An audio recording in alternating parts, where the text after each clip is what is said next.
Ladies and gentlemen, dear honorable ministers, honorable deputy secretary minister of education, science and technology, United Republic of Tanzania, honorable Monica Musenero, honorable minister of science, technology and innovation, Uganda,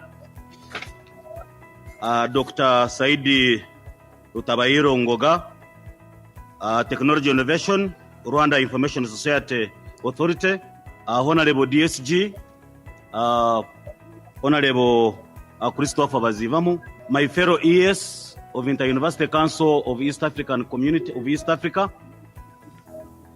I welcome you to this ministerial session with a presentation. We shall have a presentation from the summary, the review of the 3 days starting on 27th to date. I will also present to you the recommendations from the first STI conference and how Inter-University Council of East Africa and the STECO have implemented the resolution from the ministerial session from the first STI conference in Kampala. The recommendations were in 3 parts. One was the STI as a catalyst for sustainable development in the EAC region towards the achievement of Vision 2050. And they recommended that the EAC should support STI development in order to enhance the 3 factors composed of food, production, health, and industry. And the Inter-University Council has already implemented a postgraduate program that includes research on these thematic areas.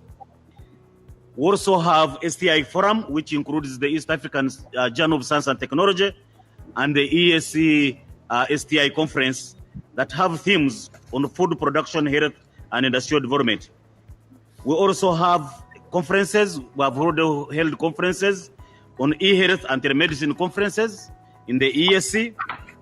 The second recommendation was to develop and implement regional programs on R&D.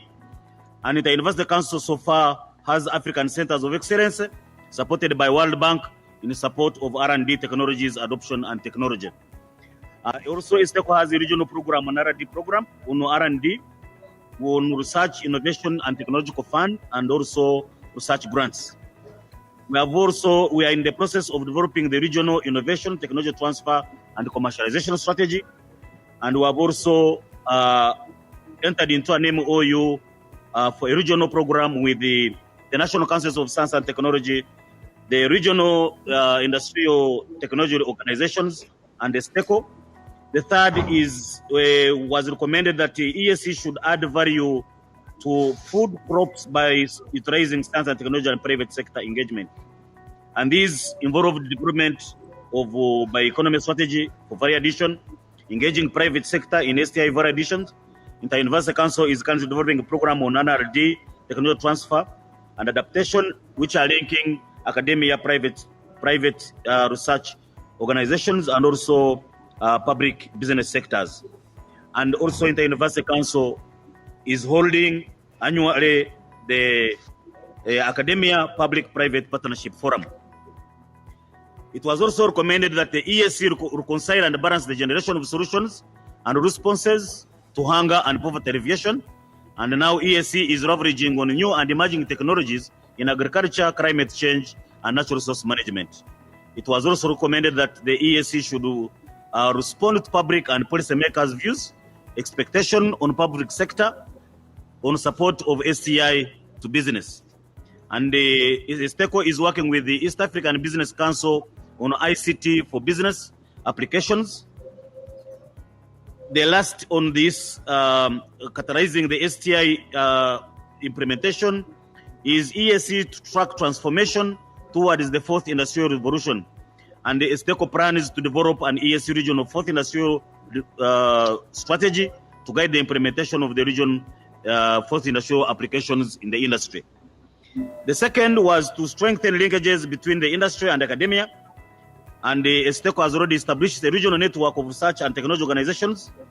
And it is also developing a regional program on establishing Center of Excellence for Adaptation, Transfer of Manufacturing, and Industrial Technologies in EAC. And we have also developed a EAC region database for enhancing access adaptation, transfer, and diffusion of manufacturing and industrial technologies in the EAC. The second is the need to deliberate on efforts by governments in establishing policies and investing in R&D. And currently, ESTECO is implementing a regional program on variation of agriculture products identified and disseminated to SMEs and farmers. ESTECO is also implementing the following programs in terms of developing a regional collaborative research grant program and also developing the institutional and infrastructure guidelines for the East African Research and Technology Development Fund. The ESTECO has also signed an MOU for resource mobilizations and a partnership with international organizations to achieve the SDGs and EAC Vision 2050. Also, the last one is supervising and mentoring students, research teams at the universities, and the University Council is running a number of courses for capacity building for undergraduate and postgraduate supervision, and also capacity building program involving various players in the academia, public, and private sector that will effectively contribute to the output of this goal. ESTECO has also carried out regional training on entrepreneurship development for graduate creativity and job creation, and has also carried out capacity building in scientific writing of manuscript grant proposals through massive open course platforms. And lastly, on restrictions on innovation in curriculum development and policy gaps, Inter-University Council has an approach where it is developing benchmarking and guidelines for curriculum, which is one of the mandates, as well as when developing the curriculum with special interventions of the projects. Inter-University Council has also aligned its curriculum and other development by engaging relevant stakeholders into the private sector. They have also put community engagement high on the agenda, and they are developing the capacity programs for research and community engagement. And this also constitutes one of the key areas recommended during the 5th anniversary of Inter-University Council, and has effectively incorporated it into Inter-University Council of EAC Strategic Plan 2021 to 2026. I thank you all, and I hereby invite Dr. Paul to come and give us an overview of the proceedings that took place in order to inform our honorable ministers and permanent secretaries. You are welcome, Paul.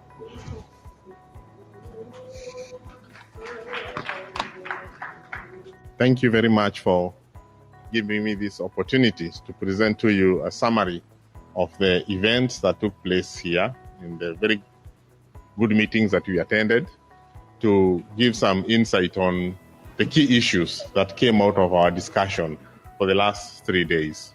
The East African Science Technology Commission, in collaboration with Inter-University Council for East Africa, held its second East African Community Science, Technology and Innovation Conference between 27th and 29th of October 2021 in this hotel in Bujumbura, with the theme of rollout of science, technology and innovation in the East African community, regional integration, socio-economic development in the face of COVID-19 pandemic. The conference was held under the patronage of His Excellency Evariste Ndayishimiye, the President of the Republic of Burundi. It was in this context that ESTECO structured its conference theme into the following 9 sub-themes presented in parallel session, where 38 presentations were made: agriculture, food security and rural development, health and well-being, infrastructure and energy and industrial development, natural resources and environment, information and communication technology, science, technology, engineering, and mathematics.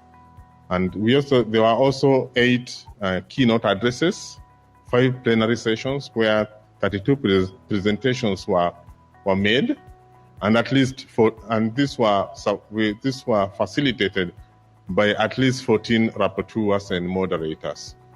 And the presentations were done both in person and also in a hybrid system, also online. So the ceremony began with the national anthem of the Republic of Burundi, followed by the East African Community anthem.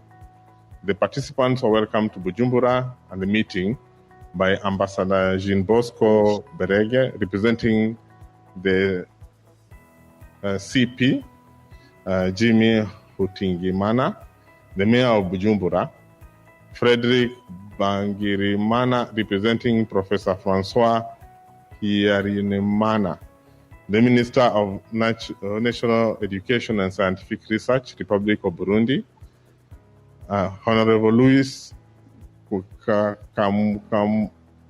Kamwanubusa, representing Honorable Ambassador Ezekiel Nibingira, Minister for East African Community Affairs, Youth, Sports and Culture, Republic of Burundi, Honorable Christophe Bazivamo, the Deputy Secretary General, Productive Social Science, East African Community, Professor Gaspard Bayankimbona, Executive Secretary IUCA, and Jimmy Hatungimana, the Mayor of Bujumbura, and Fortunate Mayambi was Executive Secretary of ISTECO. So Fortunate reiterated the role of STI in provision of science, technology, and in support of regional integration. And he also observed the poor implementation of the research due to lack of coordination, common platform, and progression to product development. He further reiterated the theme, objective, vision, and expectations of the conference.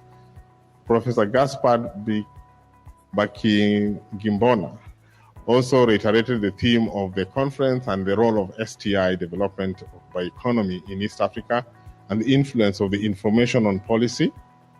He provided an overview on the status of implementation and recommendation of the first STI conference.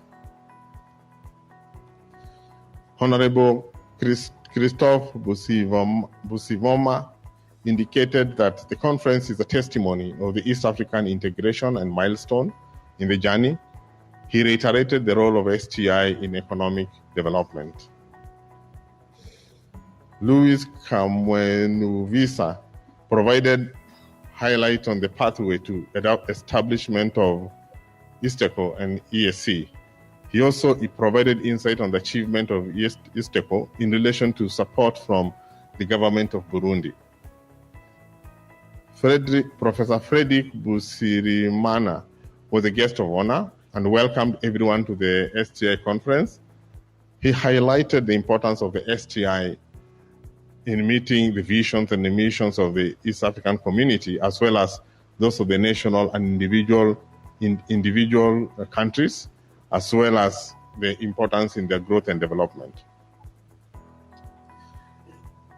So in the first plenary session was actually focused on the governance of science, technology, and innovation, or EAC, regional transformation and integration. So Professor Saidi Kibea of University of Burundi presented a keynote address on governance of science, technology, innovation for East African regional transformation and integration, where he observed that STI policy needs to be renewed and that STI data is readily available at country level from the data from World Bank and UNESCO and OECD, where less details are actually available in the last one. He observed that there's limited STI budget for STI, noting that Kenya spends about 0.7% of the GDP budget on STI as compared to, say, 0.3% in Burundi. And noted that Latin America is actually performing much better. So he recommended that to renew our STI policy and have countries like Burundi and the government of South Sudan, which are at the first level, get infrastructure for investor, attract uniqueness, where each of the partner states would look the same given the various levels of STI progression. He also recommended strengthening coordination at regional level to take advantage of STI regionally for socio-economic development, foster dialogue between scientific community and government, especially during pandemic, digital transformation, and build robust institutions that focus on science, technology, and innovation program, a national priority with innovative policies, scientific community, and government trust. Dr. Amos Nungu, Director General, Commissioner for Science Technology, Tanzania,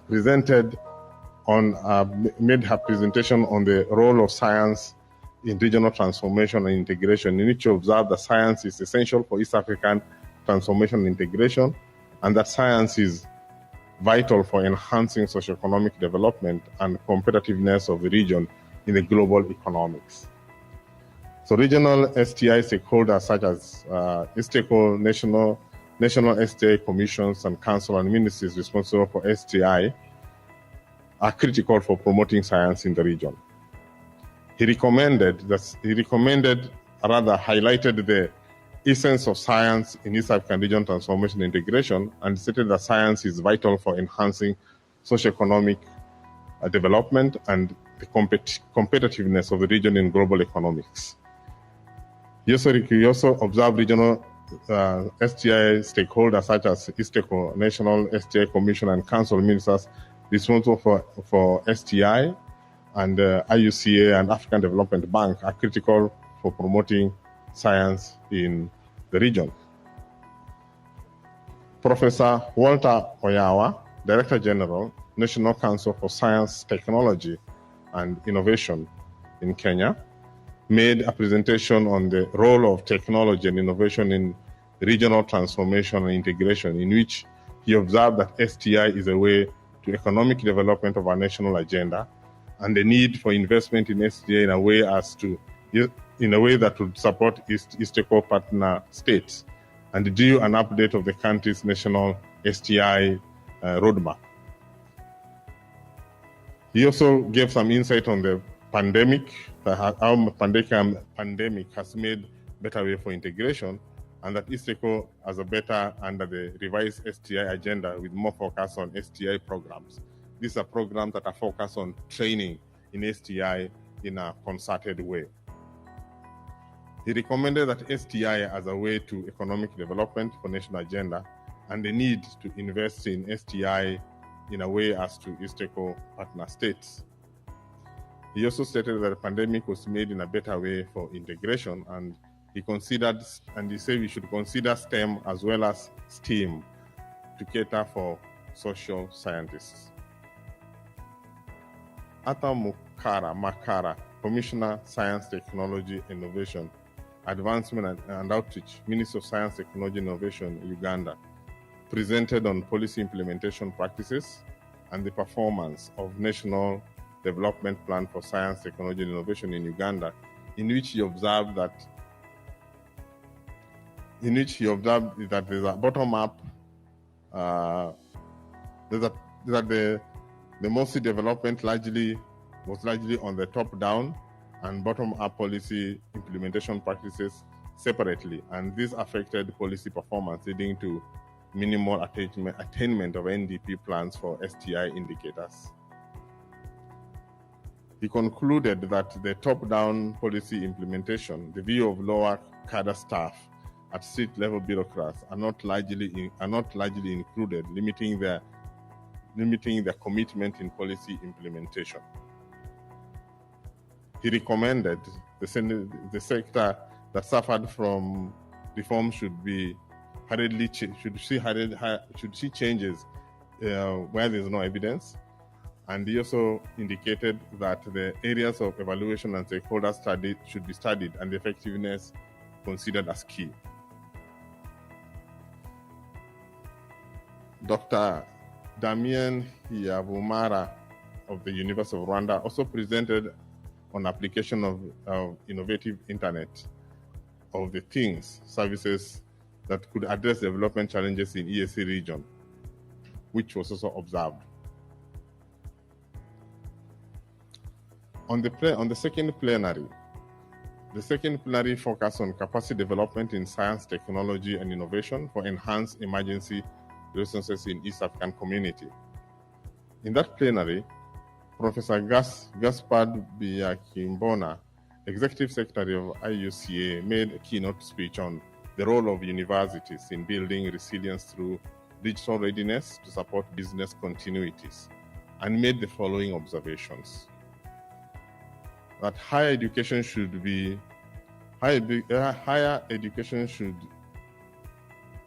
align the learning outcomes with much needed, ever-growing and changing skills for the industry in order to fully play their role by producing graduates that meet the labor market needs and trainable in workplaces. The universities are expected to impart technical, technological, digital, informational skills in their graduates in readiness for the new labor market, and the requirement for a paradigm shift that requires universities to establish strategies that include innovation and industrialization as a key component in their curriculum, and that higher education institutions displayed higher resilience to the pandemic, to COVID-19, and they are on their path to recovery.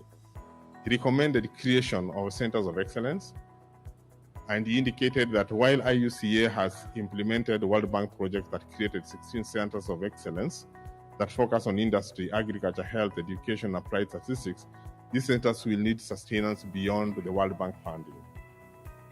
He also recommended establishment of research-intensive universities, where the university will be focused more on research which promote research and development.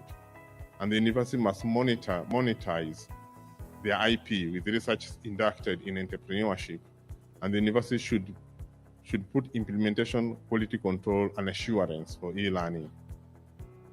And that finally, the university should be empowered to play their role in establishing, strengthening partnership with industry, focusing on establishment of incubation hubs through which innovative ideas can be developed further into prototypes and promoted and updated by the productive sector of the industry.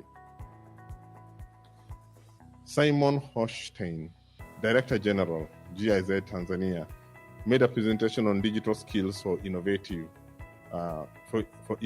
East Africa industry, in which he observed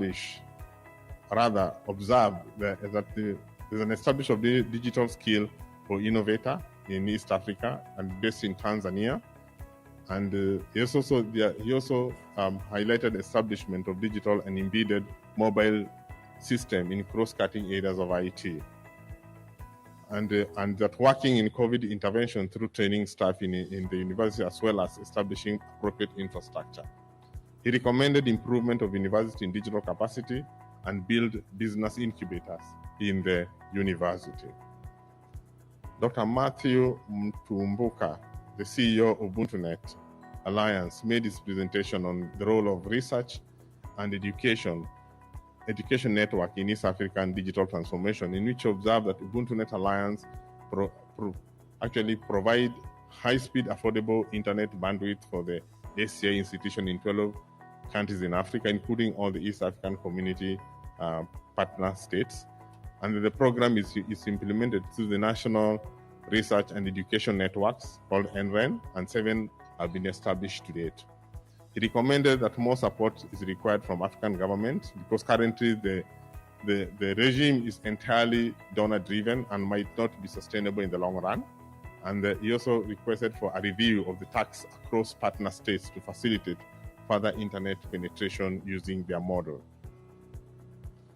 Professor Peter Wegando Wagacha, University of Nairobi, made his presentation on application of digital health information system in the East African community region, in which he observed that there was an urgent demand for intervention, communication. There was an urgent demand, communication to the public, regular update, etc., following COVID-19 pandemic.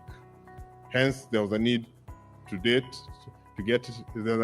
data system that provided timely informatic, highly critical for the health services. New systems deployed while others are being redeployed to respond to pandemic with wide array of applications focusing on specific needs. And that finally, these tools supported continuous surveillance in line with availability of data management and challenges included fragmented digital systems, sustainability of initiative, and investment in digital health.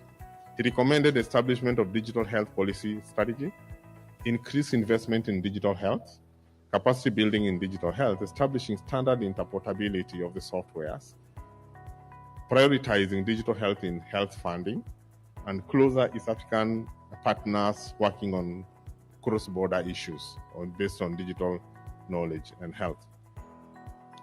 Professor Joseph Nyandwi, Director General for National Public Health Institute, made his presentation on data platform as a method of COVID-19 surveillance in the case of Burundi, in which he observed that the strategies that Burundi had actually developed strategies to detect, track, and confirm cases once the first case of COVID-19 was established on March 31st, 2020 in Burundi.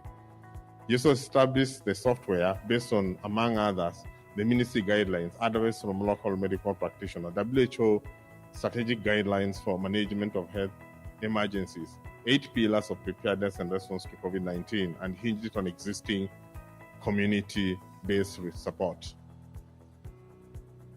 And this facilitated, this software facilitated timely reporting communication for COVID-19 cases, standardized data collection and availability of data on multiple health levels. His recommendation was seeking for support for cost of material, because it appears the cost of running the program seems to be a little bit high, and the need for improvement in technology platform that is using, and also need to improve access, again funding, for the internet to enhance application in rural areas with poor internet connectivity in the country.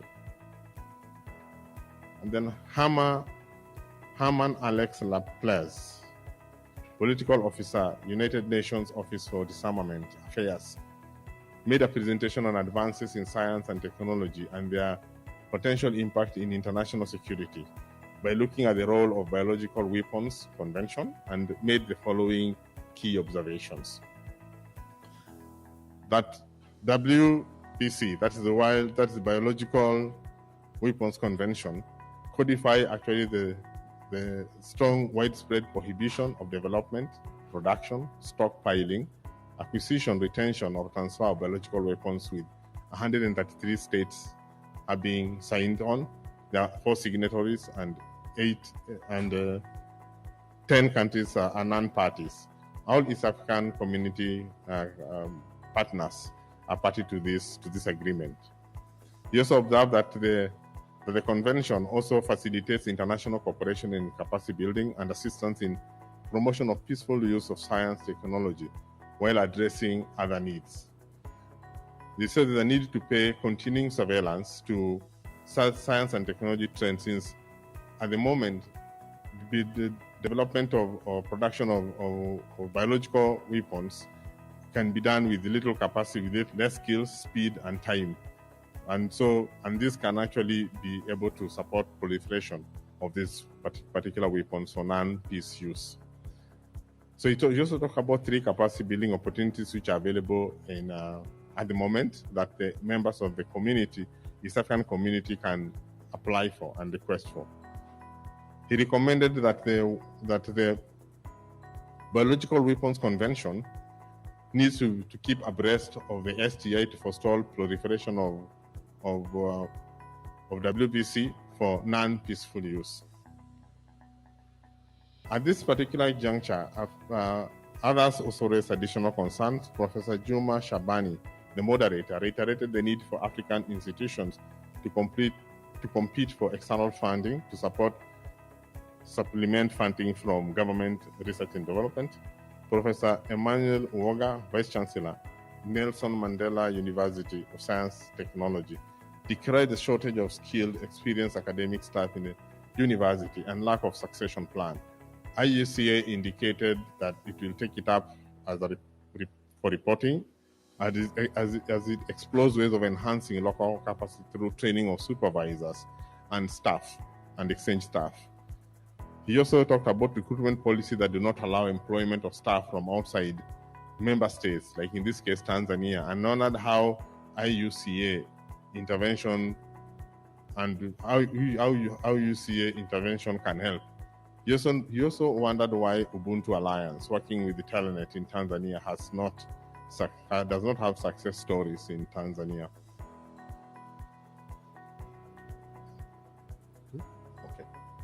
I'm almost there. So the third panel, contribution of science and technology and innovation, we had Badrun Tege, NTF consultant, presented a keynote speech on contribution of science, technology and innovation for inclusive and sustainable industrial development, in which he observed that COVID is a startup for future crisis and hence a need for preparation for a wake-up call for its stakeholder community. And among others, he also observed that there was sustainability in circular economy where the product and services can be reused and a need for paradigm shift that is STI driven. He recommended that there's a need to review our policies to embrace technology that enhance our productivity. He gave an example of restricted use of drones in agriculture. Dr. Charles Kwesiga presented on Uganda Industrial Research Institute and observed that there is a poor Human Development Index, internet connectivity in the EAC in the international ranking of our dependence on foreign technology due to COVID-19. He recommended that we should embrace and adapt and apply appropriate technologies and develop requisite human capital, support building of large enterprises while simultaneously supporting small and medium enterprises, and the need to engage contract research as a center of excellence. Dr. Erastus Gatebe presented on Kenya Industrial Research Institute, where he observed that the bill has been made present the parliament to enhance the mandate of KIRDI, and that KIRDI has been identified as a Vision 2030 project by Kenya government to transit Kenya from agrarian to knowledge-based economy, and that there's business incubation that they're doing right now with the community in the local areas. He recommended a need to look at development as a sustainable system that leverage on technology. Professor Pierre Sinarinzi presented on National Center for Food Technology of Burundi, where he observed that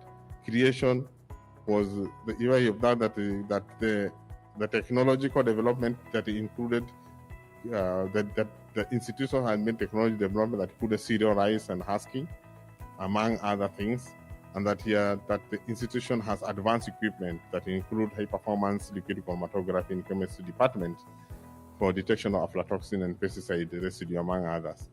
He recommended that CTNA should be set up as a center of excellence by a secretariat of EAC so that it can be upgraded, can be able to upgrade its programs.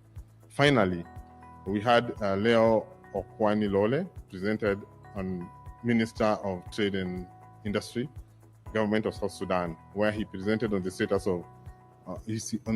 and overview of STI in South Sudan, and established that there's a need to have a lot of effort and political stability in for STI to play a role in development in South Sudan, and that South Sudan actually lacks a policy on STI to bolster its economic growth, and that although it's endowed with natural resources, cannot create wealth with it applying for or without applying or developing STI. And there's no agency to coordinate STI in South Sudan, and there's a limited industry, limited to small-scale workshop for wood pressing and metal work and several work purification companies. So he recommended or requested for development of institutions that should be formed in South Sudan, like National Council for Science, Technology and Innovation, National Authority on Science, Technology and Innovation, National Research Fund, and National Industrial Research Center. Thank you very much for your time. Let me take this opportunity to welcome Deputy Secretary General Honorable Christopher Bazivamo to come and give his speech, and then invites the Honorable Minister, Science, Technology and Innovation of the Republic of Uganda to give her keynote speech, and thereafter we shall have other representatives from other countries to also react to the presentation of the keynote speaker. Thank you. Honorable Minister Monica Musenero, Minister of Science, Technology and Innovation, Republic of Uganda. We are meeting in the East African community context, and one has no more to emphasize the fact that the integration process in which our partner states have committed to move in, put science and technology at a higher level for the integration process to be successful. And examples are here present. The community has put in place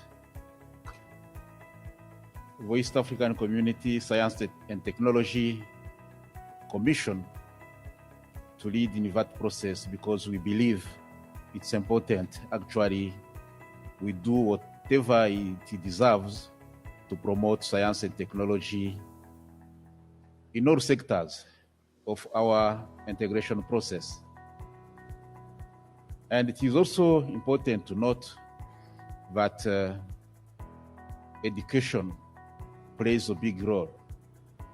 And it is the reason why our community has not hesitated from a long time to put in place the Inter-University Council for East Africa to ensure we achieve the best levels which can be achieved in our integration agenda.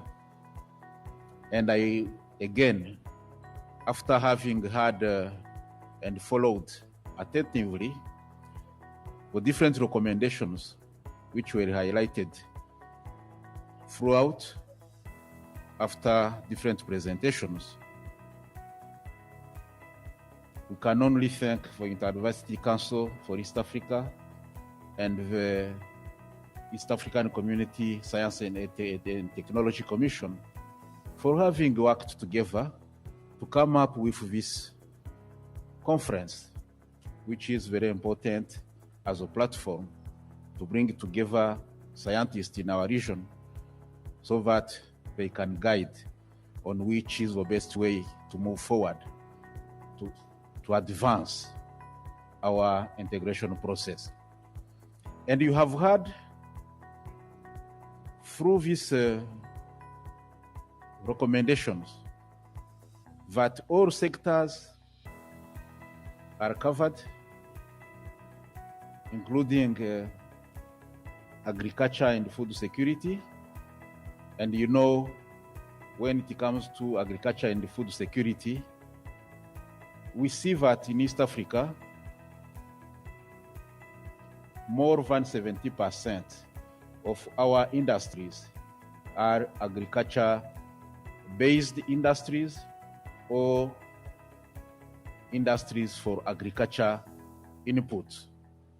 And here, the role of technology, the role of science, the role of innovation in those different industries is very, very key. And you understand, actually, again, the reason why our heads of state in the summit has, again, after having actually pushed the partner state to work together to cooperate to develop industries, have come later on to direct that we should be promoting local industries. In promoting local industries, you have seen and you have heard throughout the discussion, seen even through the exhibition which is outside there, what is being done in that level. It is possible to promote local industries. The most important thing is to be well coordinated and to ensure the support which is needed for our different small and medium enterprises, SMEs, are supported adequately in a sustainable way so that they can deliver. I wish also to highlight the fact that talking about this promotion of local industries, it has not been forgotten to talk about sustainability. And sustainability here, you have heard throughout the discussions, the issue of environmental protection, the element around climate change, the issue of sustainable development. All of those taken together, and what has been highlighted here and there, the importance of science and technology, innovation, when it comes to putting in place things which are seen to be sustainable, not to be there today and forgotten tomorrow. The element of environment is very key. And we have seen, even in the exhibition, some tentatives to promote like renewable energy, to ensure this can work and be used in our industries, and promote then this kind of clean industries. And this is very important, thinking about what is the role of science and technology to ensure all this to happen and to be sustainable. It's important also to say that what we have witnessed is important. We have challenges at the East African community level, partner state level, community level, but we have found also that it is important to promote local solutions and build kind of ownership. And this, what we have seen is whenever you have these local solutions for local problems, this is seen to be sustained and to be owned in a sustainable way, and to be even more profitable for our East African community citizens.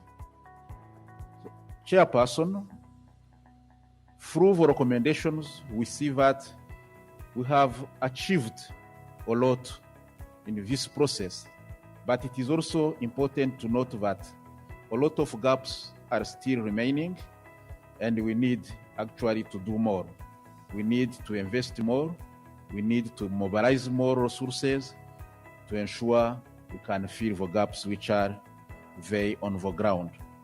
But it is also important to note that it has been seen, science and technology or innovation, it is not an option. Actually, it is a must if we want to sustain. Competition in this world is very tough. We need actually to do the right thing and timely. And we say we are late. We should have done this yesterday. It's important our partner state, East African community partner state, again, put more emphasis, more resources to promote research and to develop science and technology and innovation in our region. This kind of ownership is key. If it is not done, if we don't put enough investment in the sector of science and technology, we are not building a strong East Africa. We are not building a strong partner state. So it's important, this commitment actually, to be more emphasized at our partner state level, the ownership, the full understanding of the importance of science and technology to ensure sustainable socio-economic development in our region. So I wish to stop here, Chairperson, by highlighting only that there is a political will. What we need is actually to be consistent, to ensure whenever we start something, we keep on pushing until it gives the result we wish. And together, it's important. Research, science, and technology is expensive. It's the reason why you have seen we are pushing for development of regional centers of excellence, so that focus can be specialized in each partner state, so that we can serve the whole region using actually the small means we have. This issue of promoting regional centers of excellence is to try actually to bring our energies together, so that from our togetherness we get more result than one partner state moving alone. So I stop here by thanking all of you. Your commitment, your presence is key. And on this note, I would wish to invite Honorable Minister Monica Musenero, Minister of Science, Technology and Innovation, Republic of Uganda, to take the floor for the keynote address. Thank you very much.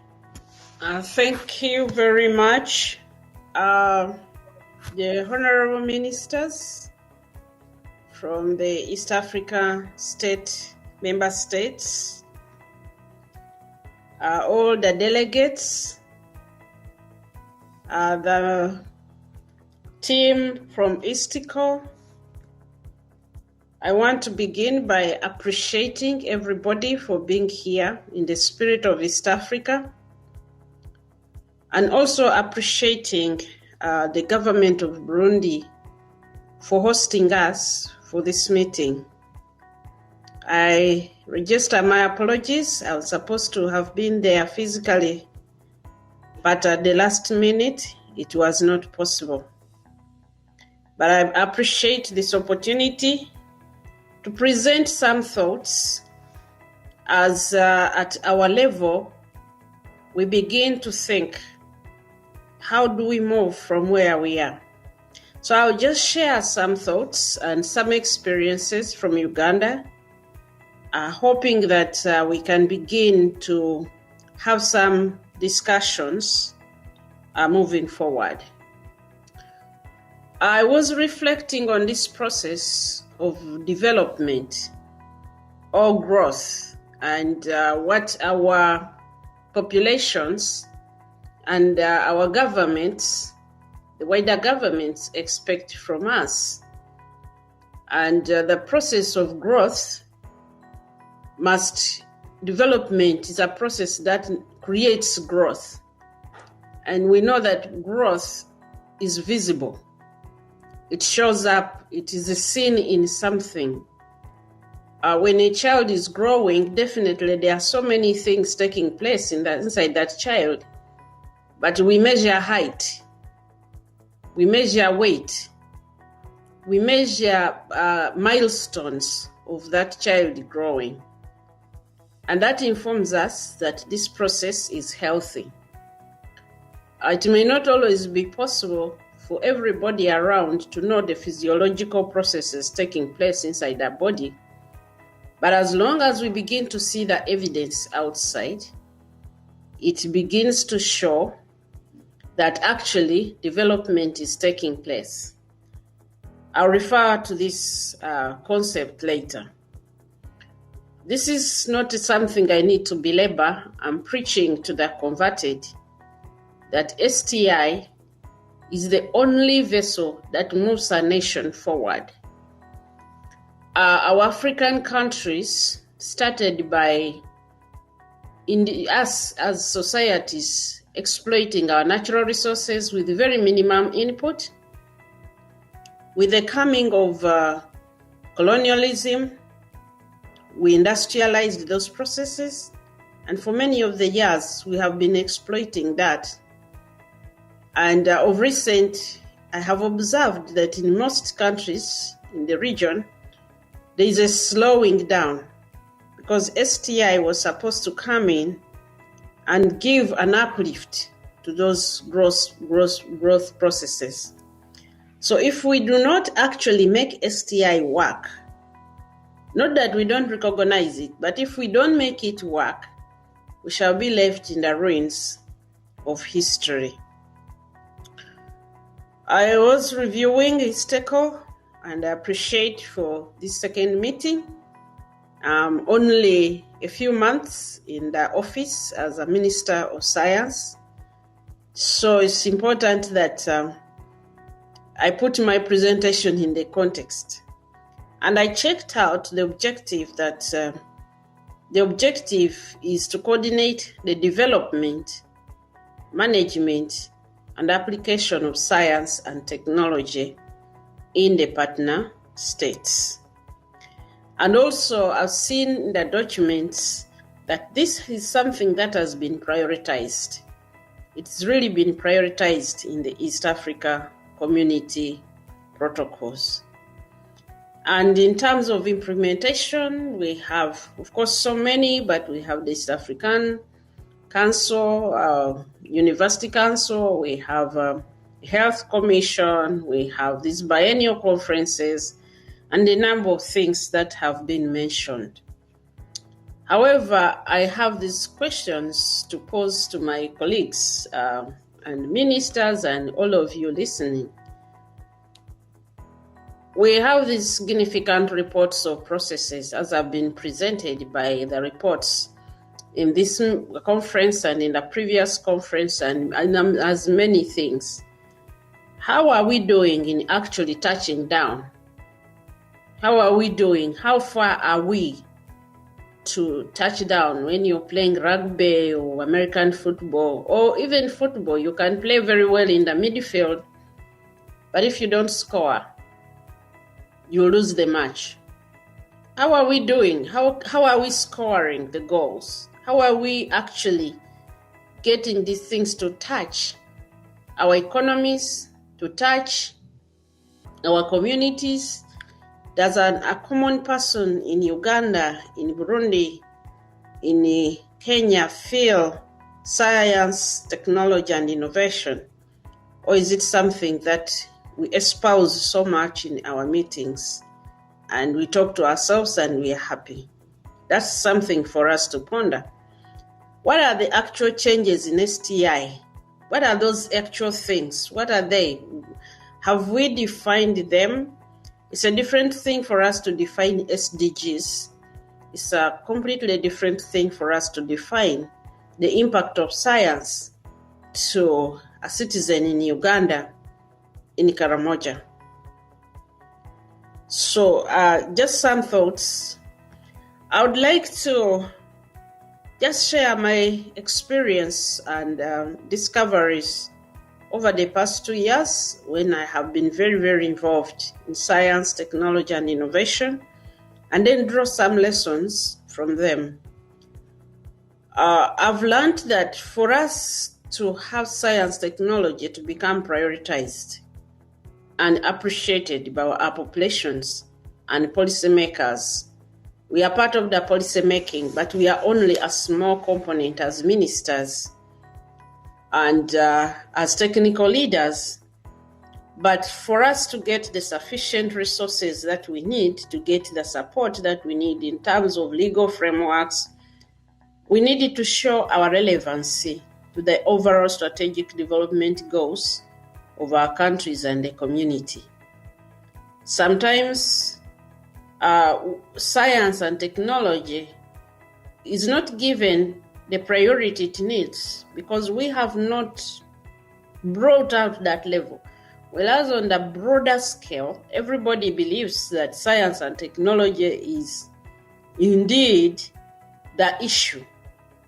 The challenge becomes when we actually, year after year, we do not show our alignment to the strategic frameworks, our alignment or show our relevance as the tool that is delivering our nations. So we have a lot of increased laboratory research, we have a lot of increased projects, but when COVID comes, we don't have anything to intervene in COVID. And that is what I'm talking about, the bottom line. I have observed that although there is all the evidence that our countries really played critical roles in terms of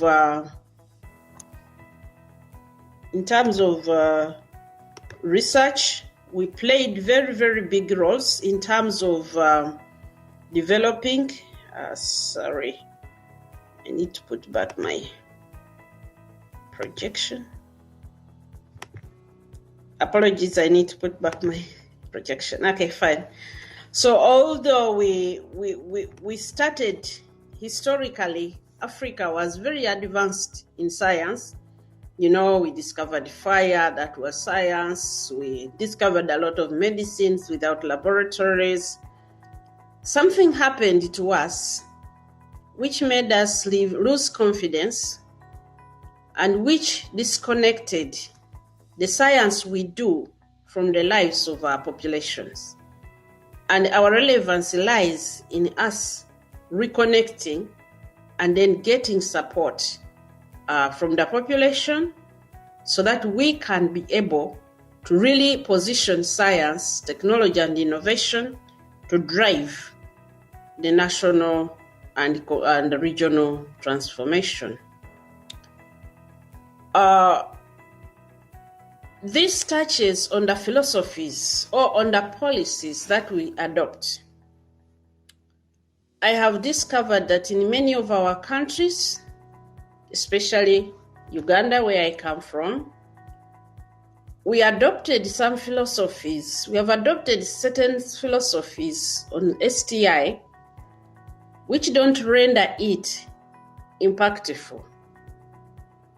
One is we've made it about official statements. We sound so, we are really, and every time I'm invited to give a keynote speech and we make pronouncements, science is the thing. Secondly, we've made it elitist. Science and technology and innovation is elite. We equate science, technology, and innovation to higher education, to PhDs, to paper publications. Those are very good things, but we can fill our libraries without really touching the lives of our people. Then we've made it about money. STI programs in all our countries are always saying we are underfunded, but you can hardly see what they are doing with what they have. We get somewhere, we really justify our lack of products of impact to being underfunded. This could be just restricted to Uganda, but I suspect that a number of our countries. And so officially, when we are planning, we are always saying money, money, money, but we haven't defined the other things. And I've discovered that this is deeply entrenched in our mindset, in our thinking, not really the actual reality. I've seen that we came up to this stage. We have had these 3 stages in our science, technology, and innovation. Phase 1 was pre-colonial. We had a lot of indigenous thinking.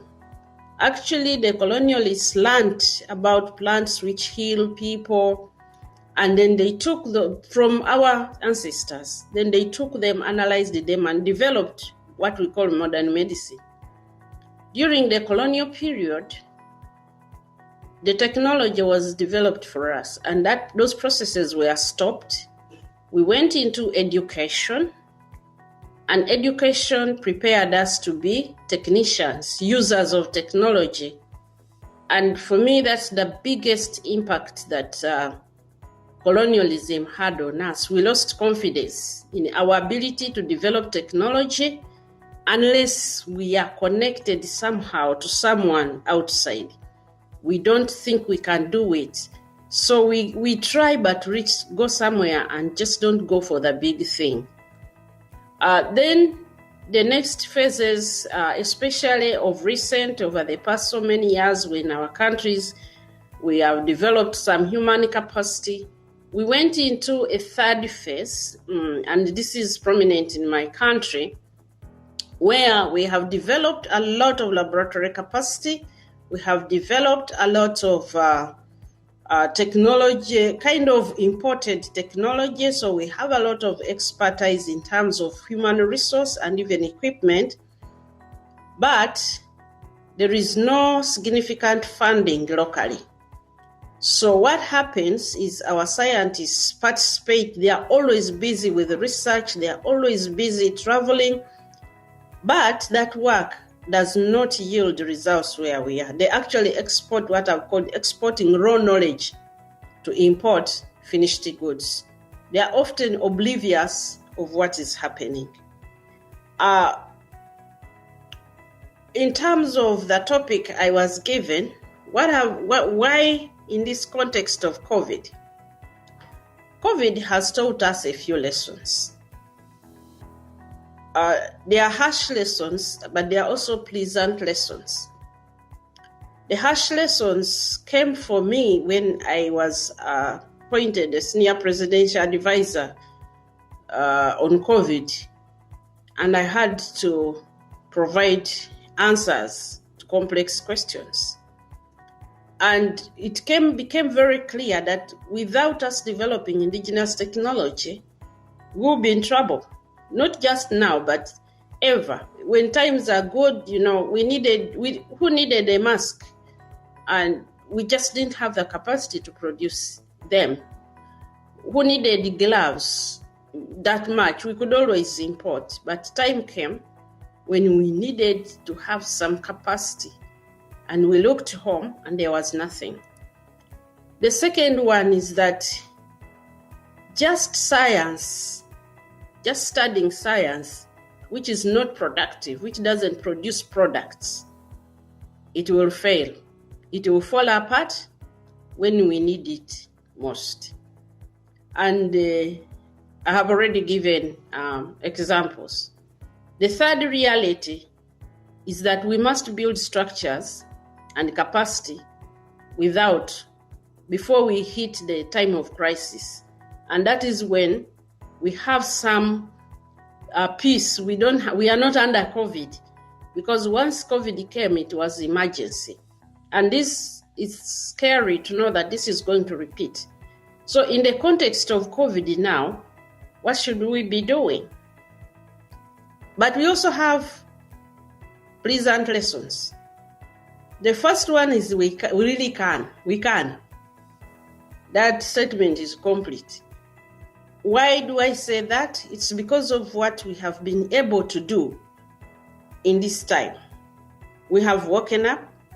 We have realized that we need science, and I hope that this particular conference will really lead into very, very practical and a determined movement forward, so that we don't go back and drop. We know something, the rest of the world doesn't. That is something that we have picked. Because when COVID was coming, it was predicted that we are really going to drop dead.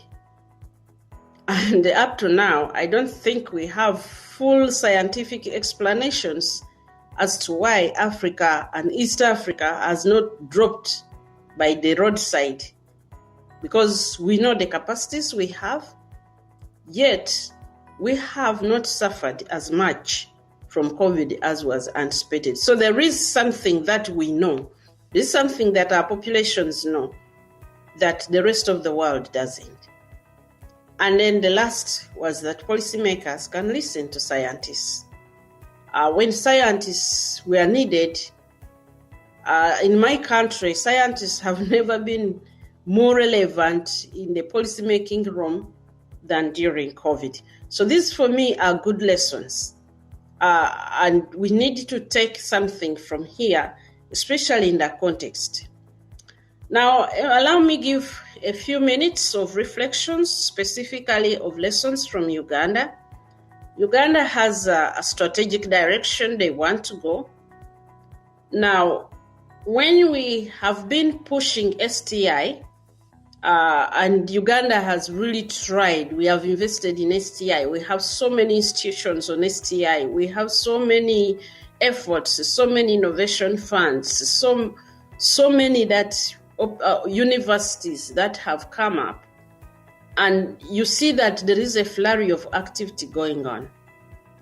Last year, as part of my work, I did some analysis, and these are really very broad conclusions from just the next 4 slides. I discovered that we had a number of research models. The first model was the solo researcher model, where you come up with either an innovator or a researcher in a university, believes in their product, And they run with it for so long. They research, they go and incubate, they go and try to market. That is one of them. The second one is the public good model. The public good is generally we fund, and this is very common in agriculture, where we fund to solve our food security issues.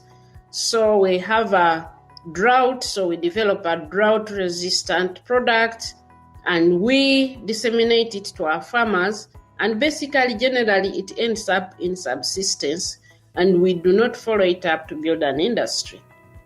The third one is what we call the sector model. So Ministry of Health gives money to the Ministry of, or money is given to the Ministry of Health or given to the university, and then within the university, we fragment that money into small research grants that cannot result into completion of the process of innovation. And then the fourth one, everybody usually blames me for use of that word, so I put it in quotes. Don't take it literally. In this one, our researchers in the various institutions have collaborations. The researchers are given salaries, some salaries, basic salaries not too well paid. And then they are given some little money to maintain the institution, and they spend all their time writing grants in consortia. And they are very busy, they are always traveling. The issue is that there is no product which comes out of that work onto our shelves. When you ask them, they don't know. These four research models predominate research in our nation, in my country.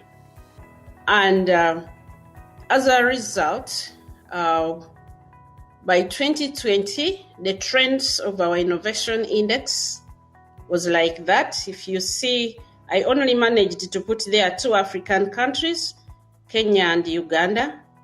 Definitely Uganda is not doing very well comparing to China. Of course, there seems to be a general trend down, but where are we?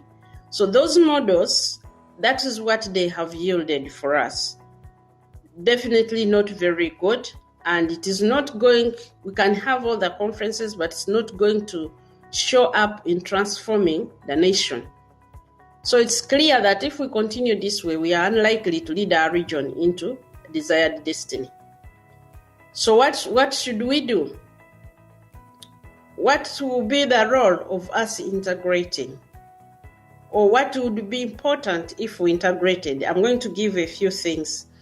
Our scientists and institutions will have a broader collaboration. I'm making this presentation when I'm in Dar es Salaam to attend to some such issues. Then we can focus our rare resources and investments in the region to particular prioritized value chains. I have had such a breadth and width of priorities being presented, and I don't know whether we have the resources to really bring all those things into the market, unless we just want a lot of activity in the middle of the trip. But if we want to touch down, that's why I asked, what are those things which are making us touch down? How are we impacting our societies down there? Which approach is going to make us get there? Then, if we are together, of course, we have a good startup market for our products. If you combine the population of our countries, we make a good market. So if Burundi produces something and they can sell it within the whole community, then it will be very good. Then it also harmonizes. It helps us to harmonize our standards and regulations and approach. And then we can approach the global market together. So what do we need to do beyond the integration? I want to recommend that we enter phase 4 of science. And this is a phase where we are focused on products. This entire scatter in the middle is too broad, and it is making us not have made in East Africa. on the market for too long, because we are trying to take a very wide road and sometimes we are not going to get there. But we needed to make sure that we change our focus. Let's not focus on processes. Let's focus on products. Then we work on the processes to take us to that product. And we begin to measure how much of the drugs in the pharmacies in Kenya are made in Kenya out of Kenyan research. How many in Uganda, how many of the food products sold in the supermarkets are products of our indigenous research? We can import technology, but it has a limit on the impact it will have on our populations. So we needed to look at focus on products, focus on local funding to get a number of our scientists out of the slave model. And then we need to look at industrializing. I want to speak about startups, not SMEs, because many times after incubation and investment, the project, the industry is so small, the survival rate is very low. Can we structure them such that they can survive? The second issue, the second recommendation is we need to adopt an industrial value chain approach. Because we are not analyzing the value chains during the STI process, we will focus on one thing. I'll focus on producing a vaccine molecule, forgetting that 70 to 80% of the value of a vaccine is in reagents, is in inputs, is in materials that you use along the way. If we analyze those, even if in the region we pursue a few value chains, we will be able to transform our knowledge from these universities and research institutions and innovations into industries that already have a startup market. In that prioritization, we needed to adopt an objective rationale. What do we need? What advantage does it give us? Do we have a market? And what's the potential for growth? Also, we needed to look at the money. There are a few things we have analyzed in Uganda. Uganda is going through a transformative process of our STI environment. And we have looked at where should we focus? Where should we really focus our attention? And we have analyzed a few. So this is just to show which markets are growing and where can we work together to make sure that we harness the areas where development is occurring, where we have market within the region, we have needs for that, but also there is global demand for those things. Number 3, we need a harmonized development agenda to drive STI and development in the region. I noticed that in the previous strategy, which ended in 2020-2021, although STI is articulated as one of the strategies, in the report, there was nothing made about the progress made by STI, meaning that there was something that did just not connect. So we needed to adopt a common philosophy as to how STI can drive development. We need to set common priorities, and we need to jointly analyze the value chains, identify strengths of member states, and develop value chains based on what each can do best. I want to give you an example. We're trying to do vaccine research, and we just can't move forward, not because we don't have technical capacity, but we cannot access inputs. You can't access inputs in a timely manner. So every time we try to work, we have to wait for 3 months, for 6 months. What if Kenya was producing some of those reagents and Burundi was producing some of those reagents and Rwanda was producing some? Even if it is one country coming up finally with a vaccine, the entire region has shared in the value chain. So we need to sit down and analyze and identify those priority value chains. And we needed to work on complementation instead of competition. The fourth thing is we need funding which moves ideas to industries and business. Our funding often stops too early, and it cannot make the innovators, the science, technology, innovation products cross the valley. So they stagnate, and the money that we have invested does not come into the economy because the products are stuck somewhere.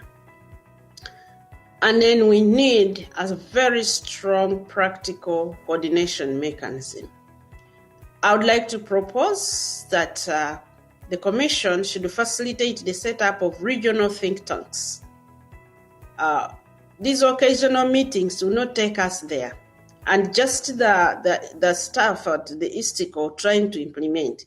Why don't we have think tanks which are continuously working day and night on the specific priorities, addressing challenges, and drawing in the broader scientific community? We also need a more systematic coordination among our institutions. I know the University of East Africa, the Inter-University Council is there, but we have more than universities doing research. We have more than universities doing innovation. We have innovators in our communities. We need the coordinated funding and investment. It is usually easier for technology transfer to enter manufacturing in our countries than an indigenous entity. What I mean is that if I just want to import technology to produce masks locally, it is much easier for me than if I innovated something in my country and I want to move it onto the market, because there are so many gaps and the support systems are not really very there because we haven't developed them. So we needed to coordinate funding to support these innovators across. And then we need a more practical ways of coordinating policies and regulation and standards. We needed to have one standard and all our standards agencies benchmark on that one, such that if one in Uganda approves, the whole region is approved. Now, we could say that is okay, that is already there. I discovered in my country that we have them, but not for locally developed products. The locally developed products have a bigger hurdles to get through the different levels. So the expectation of the community and our population is that science, technology, and innovation, whether embodied in human skills, capital goods, practices, and organizations, is one of the key drivers of economic growth and sustainable development. Indeed, the growth and competitiveness of economies are to a large extent dependent on the production and application of science, technology, and innovation. This is a quote from the Development Strategy 2016-17 to 2020-2021. For me, what this means is that those of us seated in this ecosystem, both virtually and physically, the region is counting on us to take them forward. It would be good if we are very, very sure that the vehicle we are putting them in is going actually to take them. In conclusion, I would like to propose that we examine our prevailing philosophies, policies, and practices concerning STI in the member countries. We need STI and STICO. We need these ministries and then the commission. We need to demonstrate practical feasibility to take the countries and the community to their destiny.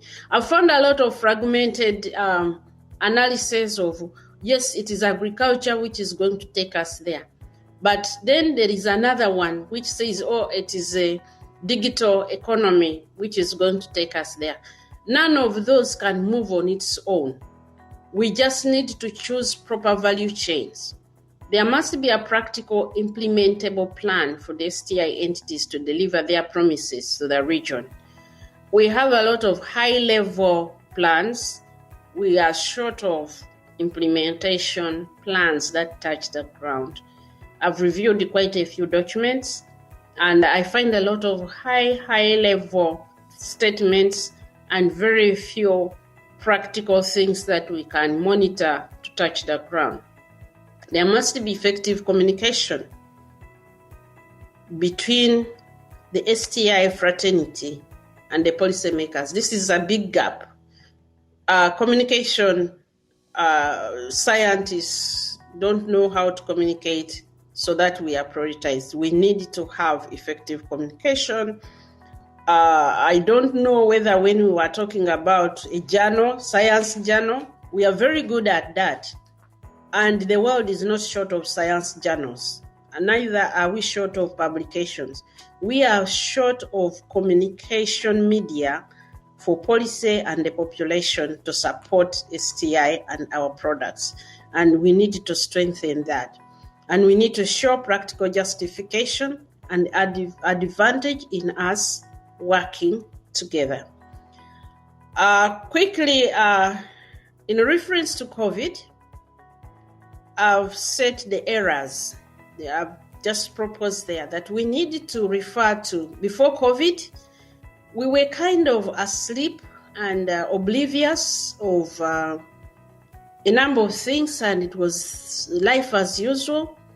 The time of COVID should be a time of rapid awakening and planning and igniting the phase 4, where we are focusing on products where we can buy products made in Kenya, made in Burundi, made in Rwanda, made in Uganda, on the East African shelves. And then we need to have, after COVID, we should be running. We should be sitting and negotiating and saying, here we are part of the industrialization process. This is a quote I just got. We should not forget our people who are not highly educated. They have ideas, and those ideas can translate into powerful innovations. Thank you very much for giving me the opportunity to give my keynote speech. Over back to you. Thank you. Thank you, Honorable Monica Musenero, the Minister for Science, Technology and Innovation.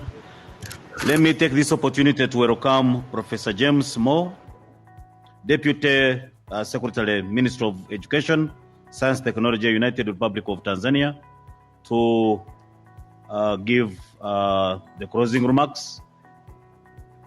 Honorable Dr. Monica Musenero, Minister of STI from the Republic of Uganda, Honorable Ministers, and the representatives of ministers from the East African member states, Honorable Christophe Bazivamo, Deputy Secretary General, Mr. Fortunate Muyambi, Executive Secretary, Esteco, Professor Gaspard Banyankimbona, Executive Secretary, ICER, distinguished participants, ladies and gentlemen, good afternoon. It is my singular honor and pleasure to be part of this panel discussion on behalf of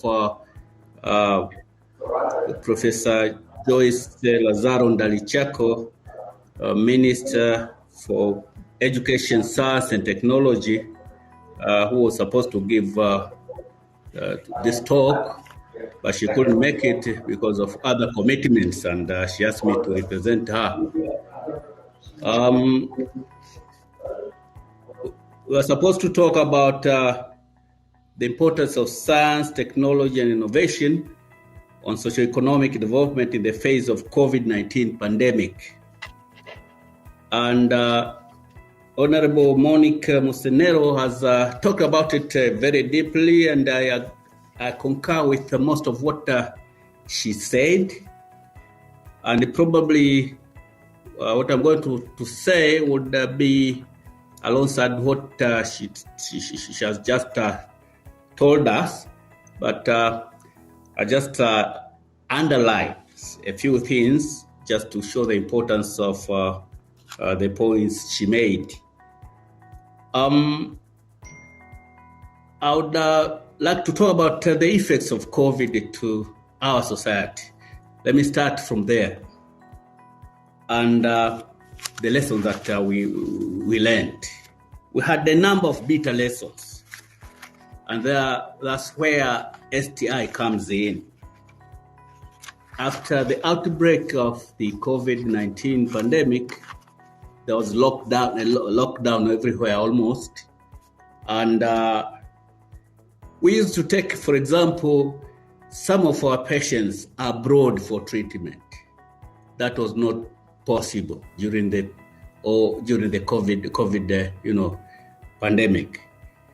But also, we are very dependent on a number of items coming from abroad, medications, vaccines, and all that.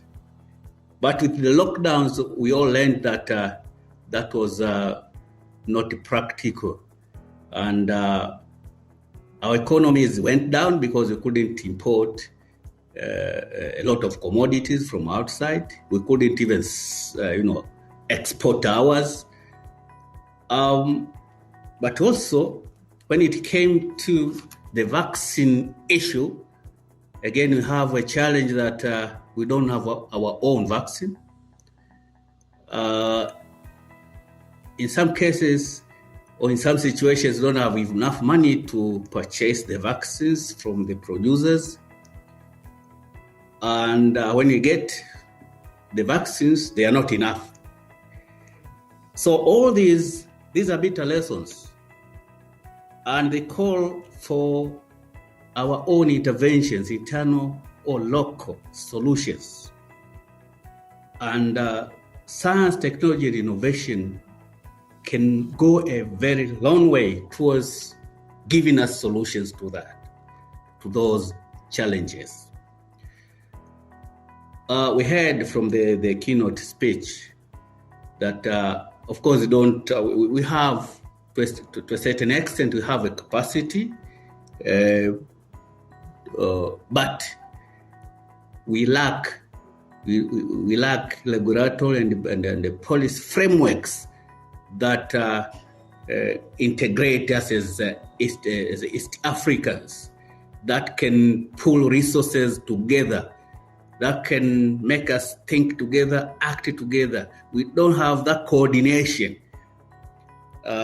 We do have good researchers who can come up with solutions to a number of problems that result from the COVID outbreak, but also from other emergencies and other challenges as a whole.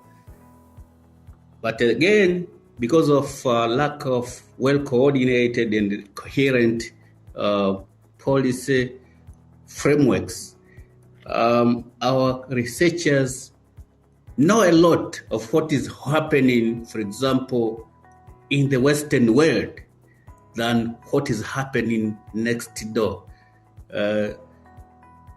We may have good research outputs which can be put into practice probably here in Tanzania, but our friends in Uganda probably don't know about what is happening here. So my point here is that we need to put in place mechanisms that can enable our researchers to work collaboratively, closely, and know what is happening in each other. I applaud what the Inter-University Council of East Africa is doing in coordinating more or less activities in universities in East Africa, and even looking for resources and putting them in what you call centers of excellence. So we have a number of centers of excellence where now what is required is to keep on putting in resources in terms of financial resources, but also human resource. So we need to have the policies that can enable the identified good researchers in certain field, for example, at a given center of excellence, to be able to come from any of the member states, come to that particular center, work on a certain project and come up with tangible outputs which can go down and touch the communities and solve a particular problem. So I just wanted to underline the importance of science and technology, science, technology, and innovation in solving the problems that we have as a result of the COVID outbreak, but problems also that are facing us as East Africans. I just wanted to add a few points on what has been given by the keynote speaker. But otherwise, in Tanzania, of course, as I said, we are very happy with what is happening at the Inter-University Council of East Africa.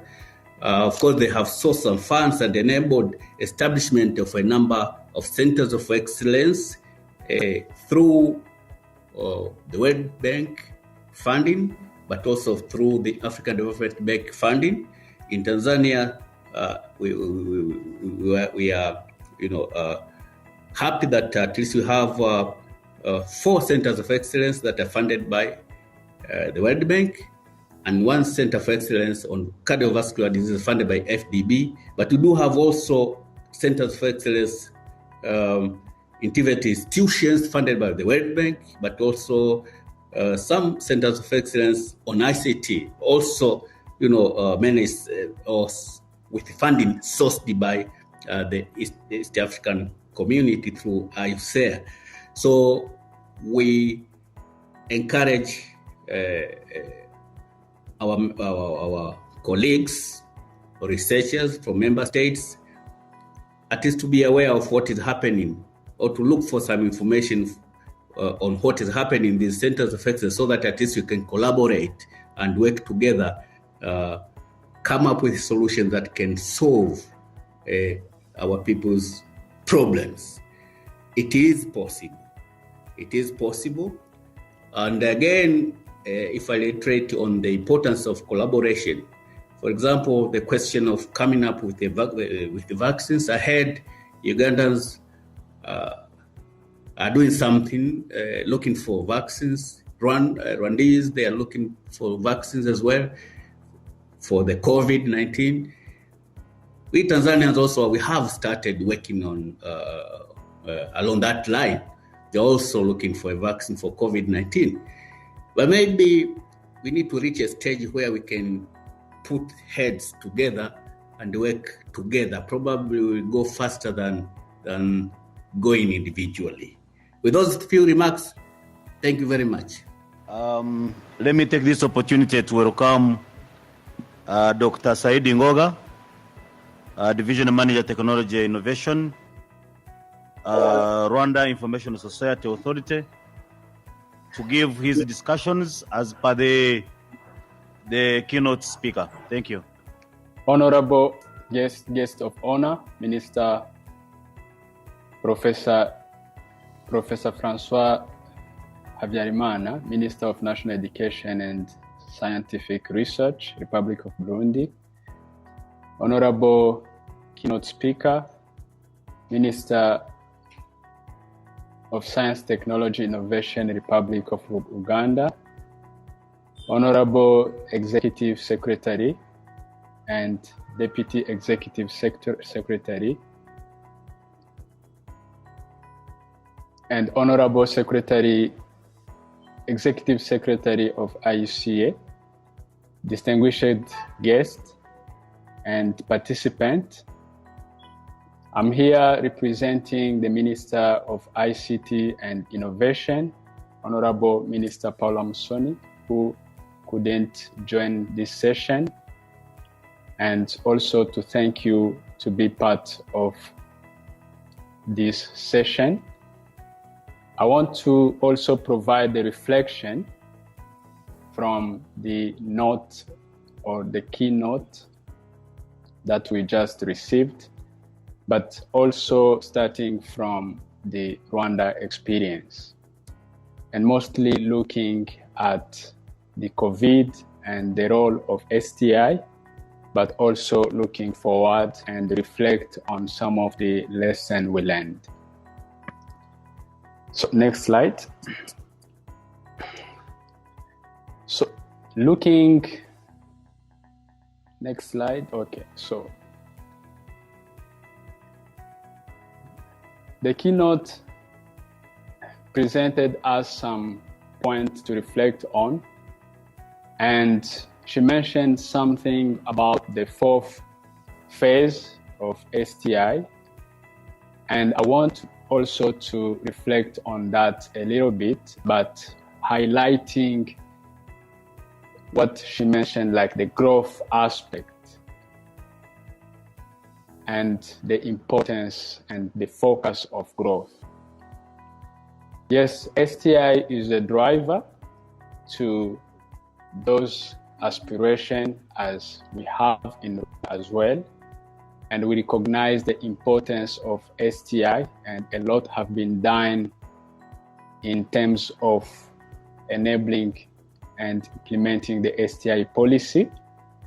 But recently, we have also started to look at instruments, or how do we distinguish or single out those that we call the high growth firms or SME or startups. And this is mostly what the new instruments are about, the private sector development strategy and the tech-enabled policy. So these are mostly instruments that acknowledge and distinguishes these high growth firms. So here I can give the example like firms that are operating in drone industry. If you look at the upfront investment in R&D, and if you look at the traditional instrument that we had that consider them equally, so there was a need also to see what other instrument that targeted only this particular set of SMEs or startup, those we call the high growth. Next slide, please.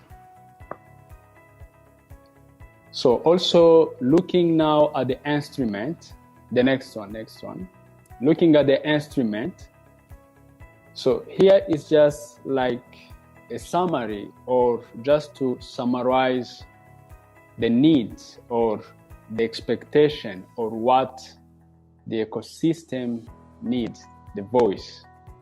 If you look at the skills, especially the digital one, if you see also the talent needed for other sectors, and also if you look at the infrastructure needs, that especially here it is, if you look at the concentration of infrastructure that are in the cities, and you look at the innovators or those with ideas who are really in a far remote areas, whom we cannot reach or whom we cannot provide access to this infrastructure. The platform for collaboration, because the platform for knowledge sharings. And here I didn't mention the traditional one, the finance and the market. But these are just a summary, a diagnosis of what are the needs of this ecosystem where this high growth startup or firms emerges. And now if you look at the players, the enablers, so here I just start from the Ministry of ICT and Innovation, who has the responsibility and who has innovation in its attribution. And if I scan now the other players, from the regulators, from the investors, from different regulation, also add in the business and the private sector and business network. So if you look at all these instruments, and this picture is similar to any other member country of the EAC region. So the picture here is the need again to enforce or look at the collaboration and look at, see also all these instruments together, because everyone has a certain instrument to support the sector, and also see the gaps. So these are some of the lessons we learned, that it is only the crisis or COVID in our case, it just amplified the gaps that were already there. Go to the next slide, please. So this is just some of the solution or some of the picture from the COVID period. And here the picture or the message on this picture is just to highlight the opportunities that was presented to us through the COVID. Yes, the harsh challenges were already there and all the presenters has highlighted to them. But here I just want to reflect a little bit of what happened in that period. And this is a period where, for the example, in the government, and here I just want to highlight a little bit on the readiness of the government, even to receive or to consume innovation. Honorable Minister mentioned a little bit about indigenous knowledge or innovation, or how do we are the readiness to consume those innovation. So this was a period where we knew exactly the challenges frontier healthcare workers were facing. This was a period where we knew the bad or what the impact of misinformation would look like. This was a period where we just knew about the challenges to coordinate emergency responses. And the picture here is just, all we knew was just the challenges, and we didn't have time to, similar to or the traditional manual or a traditional mode, where we have to know the challenges, and then we have also to think about a solution, and we go to the procurement procedure to acquire those solutions. And here the time wasn't there. So the only viable option was just to open and invite the innovation ecosystem also to give their contribution. And these are some of the example of just a snapshot of some of the example that were provided by the innovation communities for bringing solutions to challenges we knew and also coming to meet them. And this is just an example of how innovation or the readiness of the innovation to really welcome the innovation community as partners. And this is just a picture of or a reflection of where we are not yet in terms of really consuming the innovation that are produced or that emerge from the communities. And this is just a reflection of now or an invitation for the opportunities that were presented to us to forge new pathway to go together and also tap into new ideas and technologies, but also leveraging the existing platform, the existing instrument, looking again at things that were there or that we have already, to make sure that at least, or to make sure that we are going toward, as we move toward the recovery. And the opportunity here could be like threefold. This opportunity that are present to us is in terms of green growth or green recovery, where resilience and more sustainable way of even new business model of working are now presented to us to again things and rebuild as we rebuild the economy.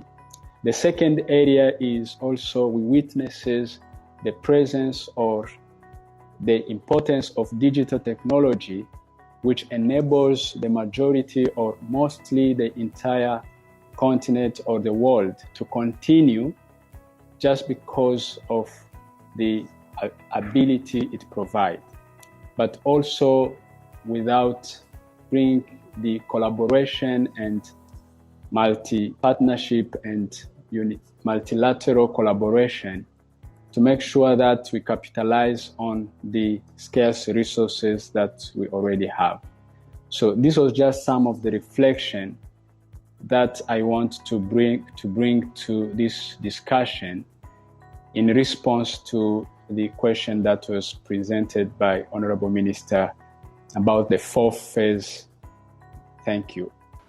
Thank you, Dr. Ngoga. I've been reliably informed that the Minister responsible for Science and Technology, Republic of Kenya, has delegated Professor Walter Oyawa, who is also the chairperson of the ESTECO Governing Board. Professor? Yes, thank you. Fortunate. So I will go straight to read the speech verbatim as it is. But before I do so, allow me to express our gratitude, I think, to the honorable ministers who have just presented, especially the keynote speaker, the Honorable Minister for Science, Technology and Innovation of Uganda, Dr. Monica Musenero. I'm sure ESTECO Secretariat has captured your recommendations and will hopefully convert the same to resolutions of this great gathering. So I will now go straight away and read the speech by our Honorable Minister, Professor George Magoha, who is the Minister for Education. And he says, the guest of honor, the Honorable Minister for National Education and Scientific Research of the Republic of Burundi, Professor Francois Haviriamana, the keynote speaker, Honorable Minister of Science, Technology and Innovation of the Republic of Uganda, Dr. Monica Musenero, the Mayor of Bujumbura, Mr. C.P. Jimmy, the Secretary General of East African Community, Honorable Dr. Peter Mathuki, fellow ministers and cabinet secretaries, Executive Secretary of ESTECO, Mr. Fortunate Muyambi, Executive Secretary of IUCA, Professor Gaspard Bajan Kimbona, distinguished scholars, administrators, presenters, participants, guests, ladies and gentlemen, good afternoon. I am pleased to be with you here I'm reading word verbatim from the speech by our minister, which I believe responds to the talk by the chief guest and the keynote speaker. I am pleased to be with you here during the ministerial panel discussion session on the role of science, technology, and innovation in East African community, regional integration, and socioeconomic development in the face of COVID-19 pandemic. From the onset, allow me to thank ESTECO leadership and partners most sincerely for organizing a truly befitting conference that reflects on the current realities occasioned by COVID-19 pandemic. I note that the conference aims to provide a platform for players in science, technology, and innovation in the East African community and beyond to share their experiences and results within the knowledge and technology generation, translation, and transfer chain. All the areas that are the focus of this conference have direct bearing on the regional integration and sustainable socio-economic development in the region. Ladies and gentlemen, I'm happy to inform this gathering or this ministerial session that this conference organized by ESTECO closely follows a similar multi-sectoral conference on science, technology, and innovation held in Nairobi, Kenya in August 2021 that was organized by the National Commission for Science, Technology, and Innovation. The Nairobi conference focused on STI governance and mainstreaming, with emphasis on infusion of STI in national development agenda in a disrupted world. This Nairobi conference came up with several resolutions which may inform deliberations of this conference, as well as the key action points to be adopted by the ministers today. The Nairobi conference, first and foremost, the Nairobi conference noted that COVID-19 pandemic presents immense risks to the economy and to key dimensions of national institutions. Accordingly, advances in science, technology, and innovation hold a key to mitigating against the widespread effects of the pandemic and other future emergencies. Participants of the Nairobi conference therefore resolved that there's urgent need for more investments in science, technology, and innovation. It was strongly urged that the government and private sector investors should invest 2% of GDP in research, science, technology, innovation, and this is recommended also for consideration by this meeting of STECO. The Nairobi conference also guided that the role of the private sector should be encouraged in the spirit of public and private participation. As such, the conference resolved that there's urgent need to formulate and implement an STI sector and a joint STI sector and private sector strategy and implementation framework. As the keynote speakers presented, that there's a missing link with regard to implementation of strategies, that there are very good strategies out there, and a good number of them are difficult to implement. The Nairobi conference also observed that there's need to strengthen the teaching of science, analytics, and technology education at all levels, as well as problem-based learning at the university level, all geared towards fast-tracking the ongoing implementation of competency-based curriculum in Kenya. The Nairobi conference also reiterated that the STI sector should promote innovation, technology transfer, and commercialization from R&D investments.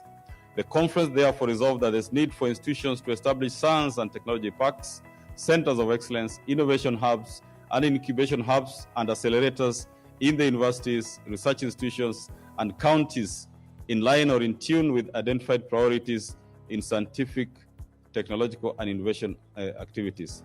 It was also recommended that universities in the 21st century should transform themselves into entrepreneurial universities, where the focus is on the creation of spin-off companies or licensing of intellectual property assets. Ladies and gentlemen, as it comes to nears the conclusion, our minister says that this conference presents a significant opportunity to renew and reinvigorate our friendship, partnerships, and thoughts within the East African region. In Kenya, we are taking deliberate, knowledge-based, and innovation-led measures to mitigate the effects of COVID-19 pandemic through reallocation of resources to support technology and innovation advancements, as is evidenced by our steady Global Innovation Index rankings, including the 2021 rankings. Ladies and gentlemen, the East African community has a budding youth population that is energized and willing to come up with innovative ventures that will boost the competitiveness of our manufacturing sectors. Accordingly, there is need to place youth innovation ventures as a top priority for support in collaboration with learning institutions, the industry, the civil society, partners, and the public. The time has now come to develop a technology-based and innovation-driven East African community master plan for now and future generations, taking cognizance that other global economies have adopted science, technology, and innovation as the center of their security, public safety, and growth strategies. To this end, Kenya has taken a bold step during this financial year by incorporating a performance target for ministries, departments, and state agencies on the mainstreaming of science, technology, and innovation in their functions, programs, and projects. The ministries, departments, and agencies in Kenya are, through this target, required or expected to ensure adequate investments in R&D activities and also in research infrastructure that are aligned to the National Research Priorities Framework, which Kenya has already developed. We urge other partner states to explore and implement the same, and Kenya will continue rolling out progressive policies to promote science, technology, and innovation Accordingly, Kenya has made a commitment. I think this is right from the top. I think our president has made a commitment to invest up to 2% of its annual national budget in research and innovation, which is in line with our national development programs.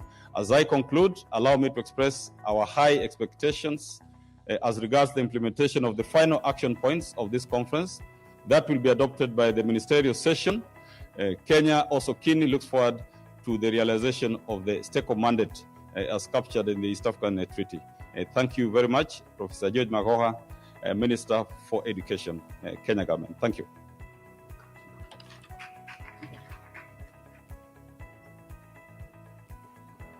Thank you, Professor Oyawa, for representing the Minister of Education, Republic of Kenya. We are now under the. We are going to discuss one question for each panelist. Would like to know your recommendations of science, technology, and innovation towards the pandemic, COVID-19, on how ESTECO, Inter-University Council, and the EAC at large can develop applications under science, technology, and innovations to help in curbing down the spread and also the infections of COVID-19 and also the recovery from the pandemic COVID-19. I will start from Honorable Monica Musenero. Honorable, we are requesting you to give us the ways of how ESTECO and the Inter-University Council and also ES at large, how we can use science, technology, and innovation to curb down the infections, also the recovery from the COVID-19 pandemic in the EAC. First of all, we all know that the performance in terms of COVID in our communities has not been purely based on what we know, what we have applied. Our communities have risen to the occasion many times. In my country, they are using a lot of concoctions and their own, and actually the recovery rates are quite good. So we needed to spare time and look into what our communities have done, scientifically isolate those positive interventions that have been community generated and begin to package them, because much as we have solutions technically, our access to the magic solutions of vaccines, and they are going to be challenged for a while. So doing a compendium and compiling really what have our communities done. Most of our countries, we've gone through 1, 2, 3 phases. And though we have lost some people, we know that there are people who have recovered and they have done a combination of things. Up to this point, we don't have solutions which are bullet, that this is the single bullet. Even when you're vaccinated, you can still get the infection. So how can we harness the knowledge from our communities and the practices? Also, our medical people, they have survived by putting together combinations. We need to have a documentation of what has worked for us. Number 2, we need to decisively start research, purposeful, productive research. We need to utilize this COVID situation to ignite our capacity to produce generic tools like vaccines. We may not be in time to sell a vaccine, but once we have a pathway that produces a vaccine, we are going to be able to address similar issues in the future, because we will have a path that we have trodden to walk through. Number 3, I already gave that in my presentation. I think ESTECO should put in place a think tank. You should put in place a think tank that enables all these scientists who have been here in this conference, and even those who didn't make it, to continue to dialogue and contribute to prioritization of solutions in the region. Some of them will come from the science we know. Some of them will come from the analysis of what our communities have done. How do we go about it until we reach a point and say, these 2-3 solutions are worth everybody, each one of us investigating and making sure that we are able to find some solutions. I think that if we can follow some of those will be very, very practical. And lastly, we need to get onto, I really loved the value chain analysis from Rwanda. It illustrated what I meant by value chain analysis. We need, as a region, to come together and do value chain analysis and identify priorities that we should focus our STI on, especially in view of COVID, not only as a public health threat, but as an opportunity for us to get into markets where we were previously so encumbered that we could not get there.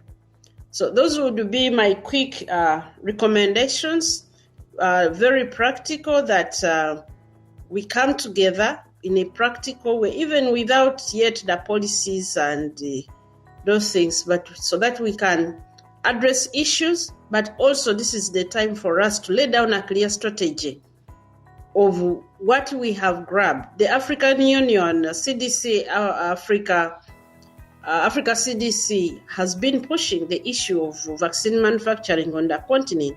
This is a time for us to come together as a bloc and we see how do we harness that value chain. How do we, manufacturing a vaccine is more than producing a molecule. How do we harness that value chain as an East Africa bloc so that we all participate together and we benefit? We'll be more able to benefit if we work together. Thank you very much. Maybe if I can pose a question to Honorable DSG. What has been done at the EAC level, the Secretariat, in terms of COVID-19 recovery? We understand there is a recovery plan of COVID-19, a strategy for EAC. What has been implemented at the regional level towards COVID-19 pandemic? Thank you. Thank you, Executive Secretary.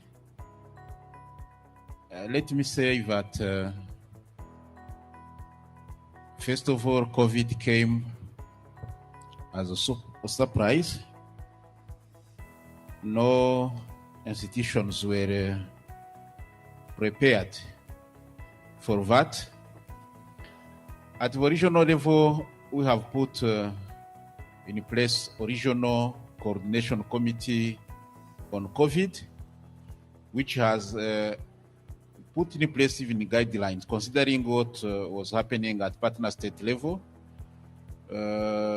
capturing what was working well and what was challenging, then produced what we call regional facilitation guidelines on trade to help free movement of trucks, drivers throughout the community during the period where we had been suffering from the lockdowns. But it was important to facilitate the trade so that this could move forward. But the other element is that we have an East African Health Research Commission, which is based here in Bujumbura. And this commission was also requested to do kind of research at regional level to find out which could be the best way to move forward.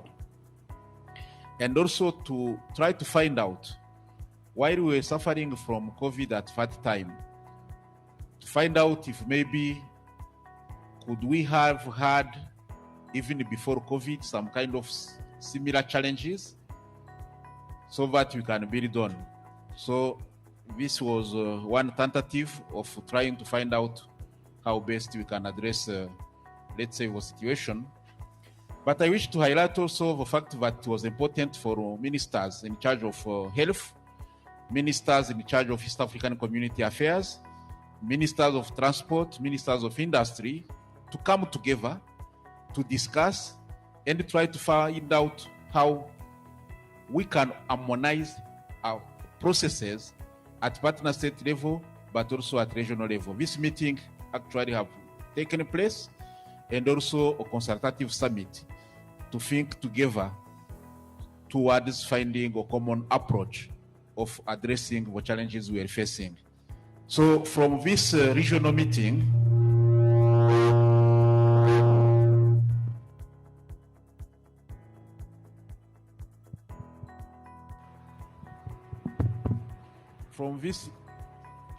from this regional meeting, there were some kind of, let's say, directives, but also common positions which were taken by our partner state to address the pandemic because it does not have any border.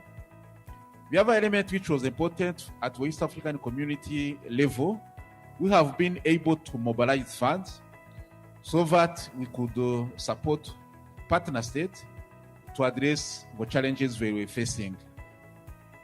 Mobile labs were distributed in all partner states. Here in Burundi, there was one which was sent, one in Rwanda, one in South Sudan, 2 in Uganda, 2 in Kenya, and 2 in the United Republic of Tanzania. These mobile labs, which are actually of high capacity and which could be giving appropriate results, are the one actually which were utilized especially for cross-border people, where we were testing this COVID pandemic to allow for free movement to continue in our partner state. And I can say that trainings were also done for experts who were at partner state level, but they were trained at regional level, so that they can go back. They were trainers to go back and train at national level, so that we can have a pool of people to address what challenge. And these trainings which were done actually have helped partner state to move forward addressing the challenges they were facing at partner state level. And you remember also at airports or airport staff, being medical and others, were trained in that framework to allow people to protect themselves, but protect also and to see how to handle travelers in this pandemic period.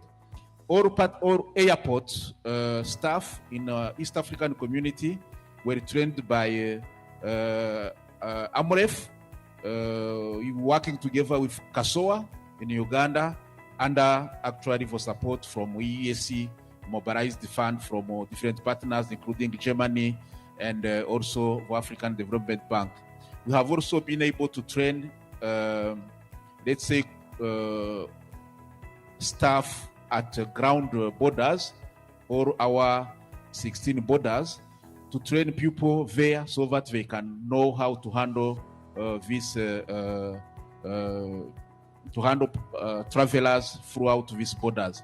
So these are kind of activities which were done in addition to sensitization, especially at airports and also at border post, ground border post, to support partner state in this move of actually finding kind of preventive measures against this COVID period. We have also now developed an East African Community Pass to ease movement cross-border, and this is going together with certifying laboratories which has to test throughout the community to build trust so that this issue of multiple testing of COVID can be reduced in the community. And we have also been pushing for harmonization of fees which were taxed for COVID tests. And this trend actually has helped a bit. It is not 100% harmonized, but it has actually brought some partner states at the same range so that travelers could be having less costs while testing for COVID. So I wish to highlight that it is important actually to work together as an institution like the East African Science and Technology Commission, Inter-University Council for East Africa, the East Africa Health Research Commission, among others, so that actually while you are moving forward, it's important you have common activities, common research programs to ensure we are not duplicating what others are doing, and we ensure also exchange of information and communication and awareness creation so that actually we can be more efficient, building on synergies among our different institutions. So this is to highlight a few, and I thank you. Thank you, Honorable Christopher Bazivamu. Is Professor James online? I am online. Hello, can I proceed? How do you apply science, technology, and innovation in the academia to curb down the pandemic, the COVID-19 pandemic, and see the recovery from the academia sector? Oh, well, thank you very much for the question. One thing I would like to put forward is that we do have what we call indigenous knowledge.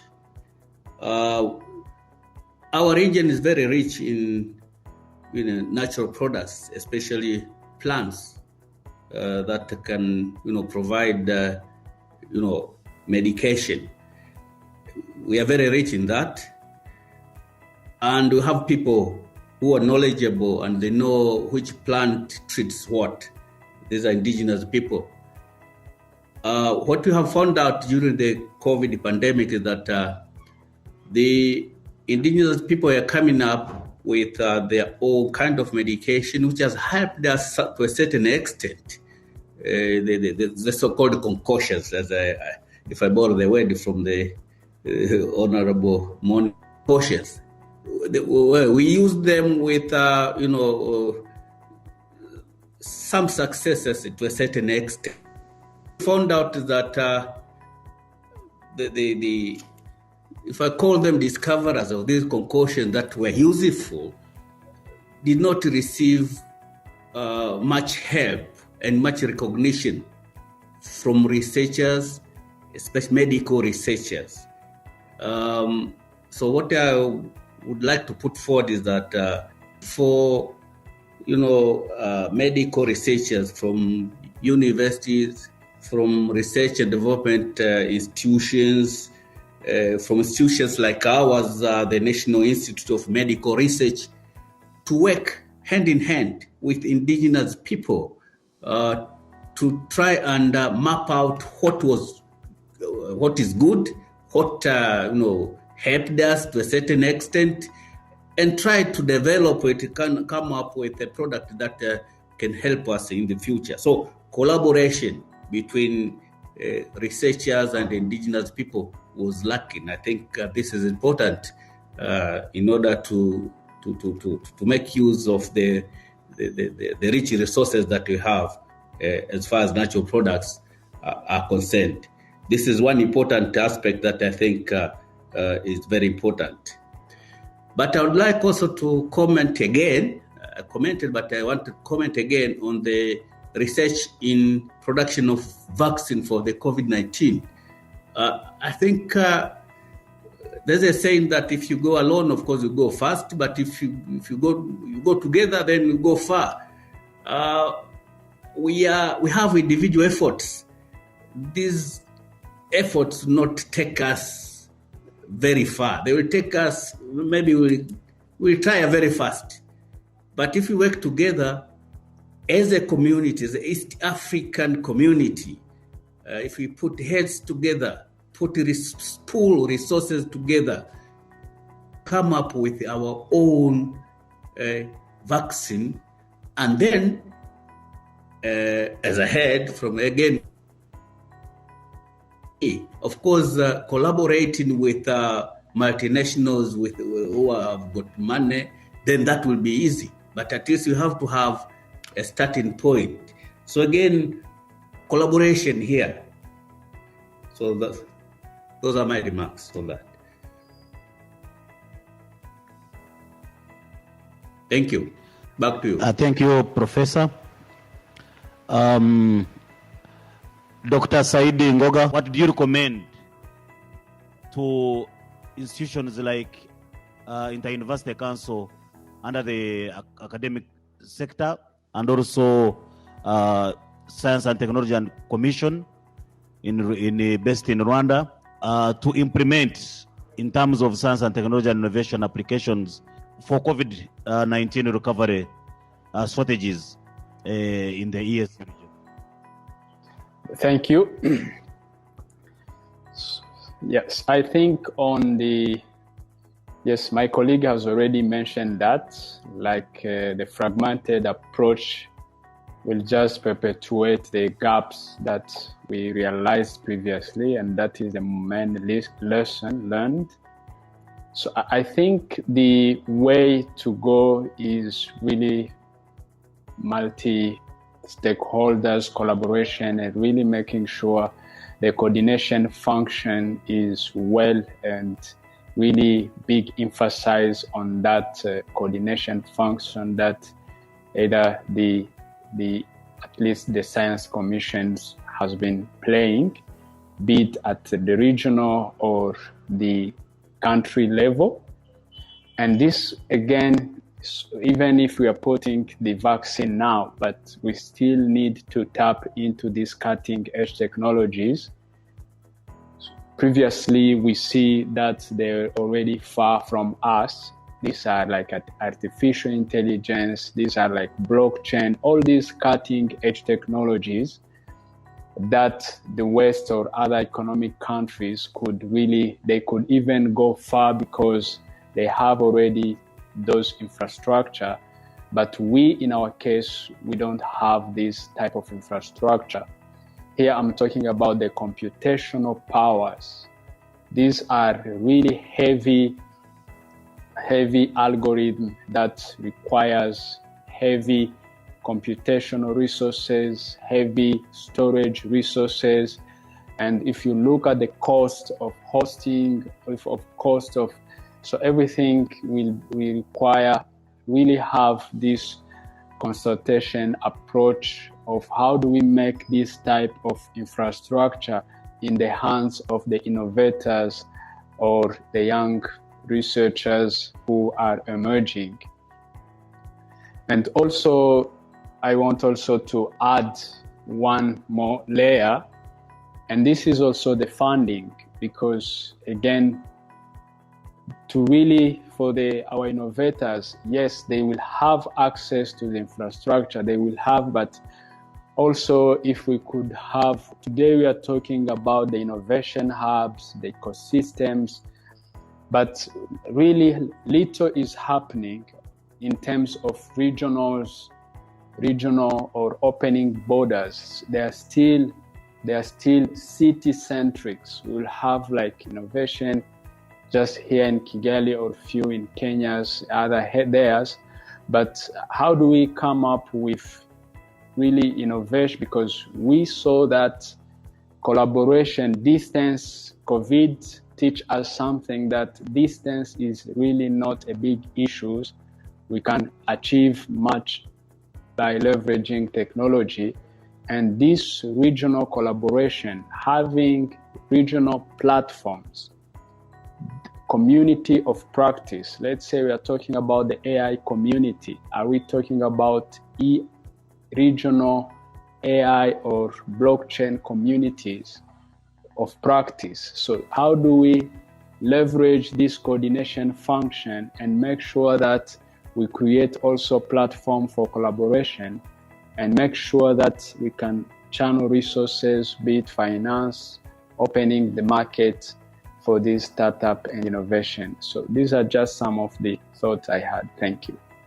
Professor Walter Oyawa, what ecosystems, innovation ecosystems would you recommend in the EAC region for the pandemic COVID-19 and its recovery for the EAC citizens?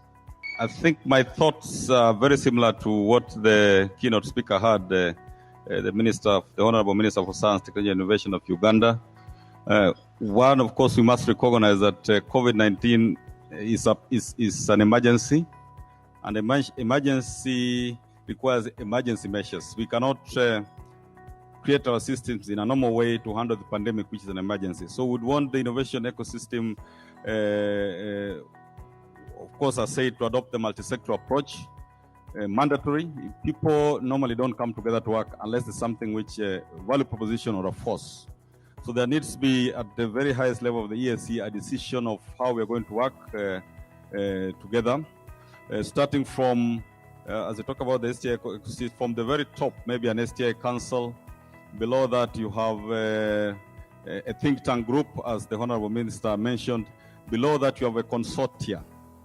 In Kenya now, we have a National Research Priorities Framework which has been approved, but agencies are being forced to work together. In fact, the National Treasury is being guided to channel the funding only through those consortia. And the consortia are focusing on our President's Big Four agenda, which includes now COVID.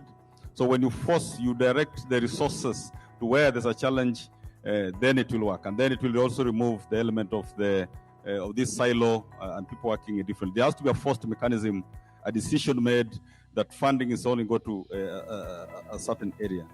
The other aspect which is coming out of COVID, you've talked of recovery. In Kenya, we have been told not to talk of recovery because we don't know when it will end. We're just seeing the numbers are going very high in Russia. So we'd rather focus on the situation we have. It's the experts in that area, I'm not in that area, call it endemic. If we start talking about the recovery, we might be planning for a future which we might never arrive at. We might all perish along the route. So let's focus on the situation as it is now. What do we need to do? And when we decide these priorities, then definitely one of them will be the homegrown solutions, which I think everybody has talked about here. And how are we going to go about those homegrown solutions? It is probably where we need the experts now, the think tank, to give us a framework on how we enforce those homegrown solutions. China came up with alternative medicine, where I'm told even a doctor will give you two options. This is the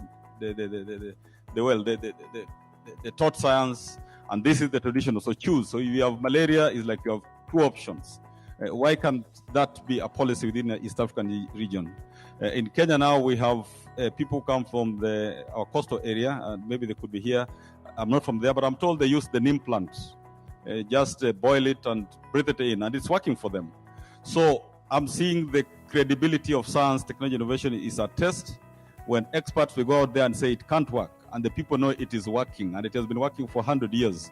Our credibility is under question. When you tell people that one has not been tested, don't use it, but they're using it and it is working. So this is the kind of voice that we need from the EAC and even partner states. We know of homegrown solutions which have worked. How do they bring them on board? We need a group of 100 people sitting together and just documenting and say, this works, and then the science can follow. The documentation of the in-depth science can follow. The other aspect which I want to shout loud also to us gathering here to stake is, I don't know whether it's only in my country only, but also East African region, the issue of mental health is coming up very strongly. I don't know whether it's a side effect of the economy or the COVID itself. It's a serious one. There are increased cases of suicide. There are increased cases, I don't know whether you have considered that, increased cases of suicide, especially even from members of our security forces. The stress is too much. And also members of the health practitioners. The last person I thought would be willing to take their life are doctors, but it's actually happening. And these are the critical areas. If doctors feel so stressed, what about you and me? So the elements of mental health within that broader thing becomes very important. The issues of how the COVID is affecting family setup, their families, husbands trying to strangle wives, wives trying to strangle their husbands. We might not see it as COVID, but it's COVID related. So there's a broader aspect of COVID. But at the end of it, it's an emergency. we cannot go through the normal meetings, and it's an emergency. So what do we do about an emergency first? And then we put our plans in order. And we seek guidance from these think tanks that need to be created. Africa Academy of Sciences, I think, is heavily funded. And therefore, from the word go, I think I saw they had think tanks. And that's why my plea to partner states is that there should be a deliberate funding to a stake one, IUCA. Without the heads of state meeting which coming, without them being informed the critical need to have a deliberate investments on our key organs that are there, the secretariat, then will be challenging. And then the secretariat cannot deliver this. The secretariat's work is to coordinate the team of experts from the different partner states, including benchmarking. I would really urge that we take emergency measures on this. Thank you. Thank you, Professor Oyawa. We are coming to the end of this session, and the recommendations that have come out of this conference has been noted by the rapporteur. The next conference will be held in September 20 biannual conference. We would like to ask the partner states who are here, apart from Uganda. Uganda has already hosted the first one, and Burundi now has hosted the second one. We are asking the rest of the other partner states who would like to host this conference. Let me take this opportunity to thank the participants, the ministers, the honorable permanent secretaries. I now invite Dr. Professor Gaspard, the ES of Inter-University Council, to come and give closing remarks, followed by the Secretary General Representative, Honorable Christopher Bazivam. Ladies and gentlemen, all protocol observed, good afternoon. I would like to highlight that we organized this conference, like the first conference, to provide a platform for the players in science, technology, and innovation in East African community and beyond to share their experiences and results within the knowledge and technology generation, translation, and transfer chain. I take this opportunity to confirm on behalf of the organizers and partners that the conference objectives were made, and allow me to congratulate you all, and especially the partner states, sponsors, speakers, moderators, conference participants, to name but a few, for the job done and well done. Ladies and gentlemen, the 3-day sessions of this conference are done with more than 52 esteemed speakers gave us the confirmation that innovation is now taking center stage in the planning and management of development in the East African region. However, while I'm not intending to make a summary of the conference that was done by the General Rapporteur, allow me to make a brief summary of observations I picked from keynote speakers and from this last session. One, while countries in East African community have established National Council and Commission for Science and Technology, the National Innovation System coordination is not as active as it may be expected. STI data for policy planning and development and utilization is not readily available at country level, apart from the initiatives from World Bank, UNESCO, and other international organizations. Budget for development of science, technology, and innovation is still very low, leading to low investment in research and development. Allow me here to come back to the recommendation from the Minister of Science, Technology and Innovation, Republic of Uganda, who challenged researchers that we should first show on the ground from the few we are getting as funding, what are we doing so far? Science, technology, and innovation are developing and proliferating faster than ever before and have become new theaters of international competition.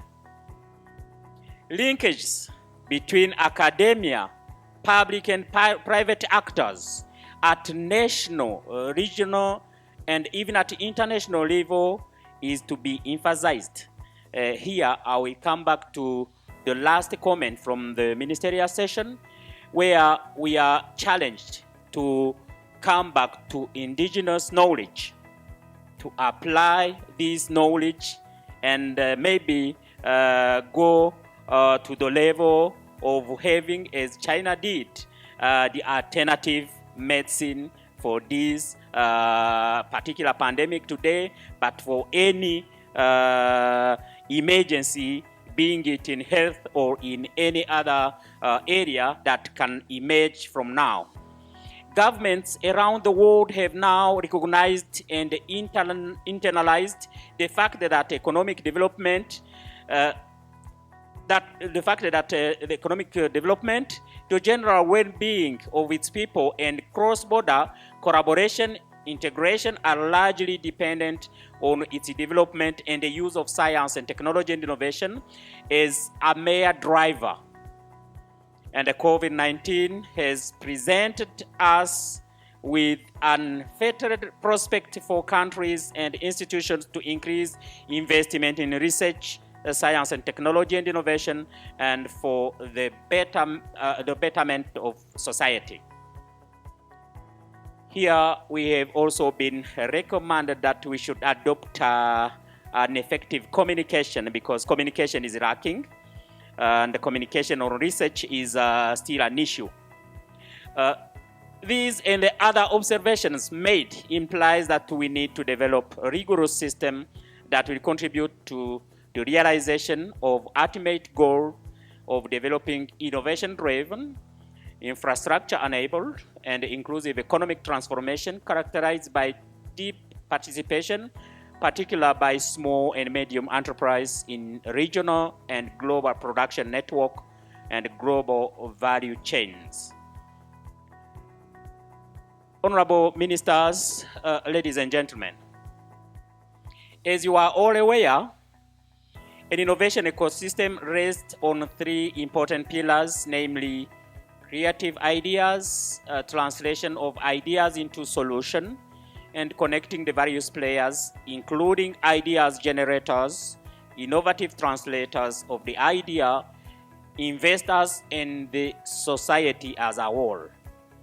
Each one of these and others closely linked to STI ecosystem are playing a pivotal role in keeping the innovation ecosystem healthy and robust. Let me take this opportunity to urge you all to keep the fire burning by sustaining the interaction you have had during these 3 days stay in Bujumbura and virtually through our online platform. It is through such network that the integration agenda may be realized and that common problems affecting our region may be solved through a network of scientific and collaborative networks. Honorable Ministers, ladies and gentlemen, this conference has just given us the opportunity to listen to the best practice in other countries, as well as feel the pulse of the business firms and industries who also shared their thought on science and technology and innovation. We saw from content of the papers presented that innovation is becoming strongly linked to a country's development, and that without science, technology, and innovation, our countries will not match up with the pace and the speed with which developed countries embracing STI are moving. However, is evidenced from the presentation of the level of expenditure and utilization of STI for economic activities. It is obvious that without deliberate efforts to support the use of STI, our efforts to join the rest of the world in the fourth industrial revolution and beyond will be doomed. Let me therefore take this opportunity to challenge researchers and all of us and our stakeholders to work together towards the realization of the big dream of making STI at the center of our efforts to transform the economy and the livelihood of the people of the East African community by expanding our financial and human resources support. Honorable Ministers, ladies and gentlemen, as emphasized in the last 3 days of the conference, the private sector is not only the consumer of innovation and the research outputs, but also an important partner in the identification of problems and formulation of concrete and relevant solutions. At this particular point, I would like to take this opportunity to call on the private sector industry to sustain and expand our partnership in bringing about meaningful change to our country by pursuing innovation aggressively. To all stakeholders who participate in this conference, I want to inform you that your discussion have been enlightening, and we see the need to work towards being more competitive in the new landscape with the new sectors that we are now embracing the world, like data science, artificial intelligence, and machine learning, among others. The application of imaging technologies will be further discussed more lengthily in our upcoming activities, and we shall definitely be guided by what you shared from your presentations and discussions here. Ladies and gentlemen, as observed by several speakers, COVID-19 pandemic has tested the global knowledge and technology robustness. In Africa, our limited capacity to develop both treatment and preventive measures, including the manufacturing and the use of vaccines, present clear evidence that Africa must re-evaluate our system, the capacity to deal with global pandemic with the view of enhancing our agility and adaptability to manage and recover from current and future pandemic. It is evidence from the presentations and discussions we had during the 3 days that there is a lot of research and innovation developed in Africa that may be put into use to solve and address emerging challenges, including global pandemics. However, for this to happen, we must enhance our ability to communicate and build rigorous network among researchers and innovators in the region. Without effective communication and network, our ability to respond to emerging and global challenges will be compromised, and as a result, our role and responsibility as scientists will not be manifested. In other words, we must build a network of communication to build appropriate vision and understanding in the complex environment we are in.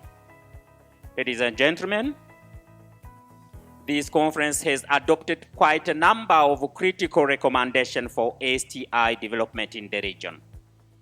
Let me take this opportunity to assure partner states and other stakeholders that Inter-University Council for East Africa and our partner ISTECO will endeavor to put recommendations made in this conference into specific action through our respective strategic plans and annual action plans.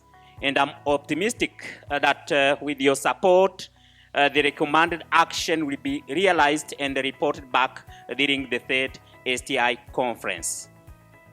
Honorable Ministers, ladies and gentlemen,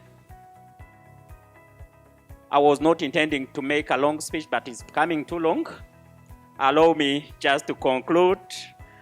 And at this particular juncture by thanking you all for your support and contribution throughout the conference. And in particular, I would like to thank partner states for their continued support in terms of policy, in terms of strategic guidance for the development of STI in the region. I would like to thank Their Excellencies, ministers who participated in this ministerial session. I would like to thank the Republic of Burundi for hosting this conference and facilitation of delegates who attend this conference physically in Bujumbura. I would like also to thank keynote speakers and presenters for preparing world-class presentation and leading in the discussion of pertinent issues affecting our STI ecosystem. I would like to thank moderators of the thematic sessions who are highly appreciated for their leadership in the moderation of the sessions. I would like to thank the Regional Steering Committee with representatives from partner states for their effort to make this conference possible. I would like also to thank the local organizing committee.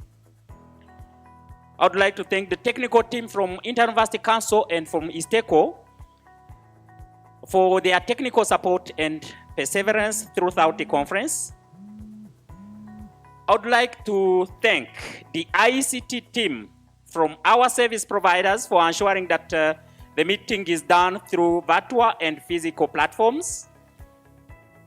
And I know it is not easy to list each and everybody involved. Allow me to thank all of you who I have not listed for your support and contribution. And I thank you so much, and God bless you.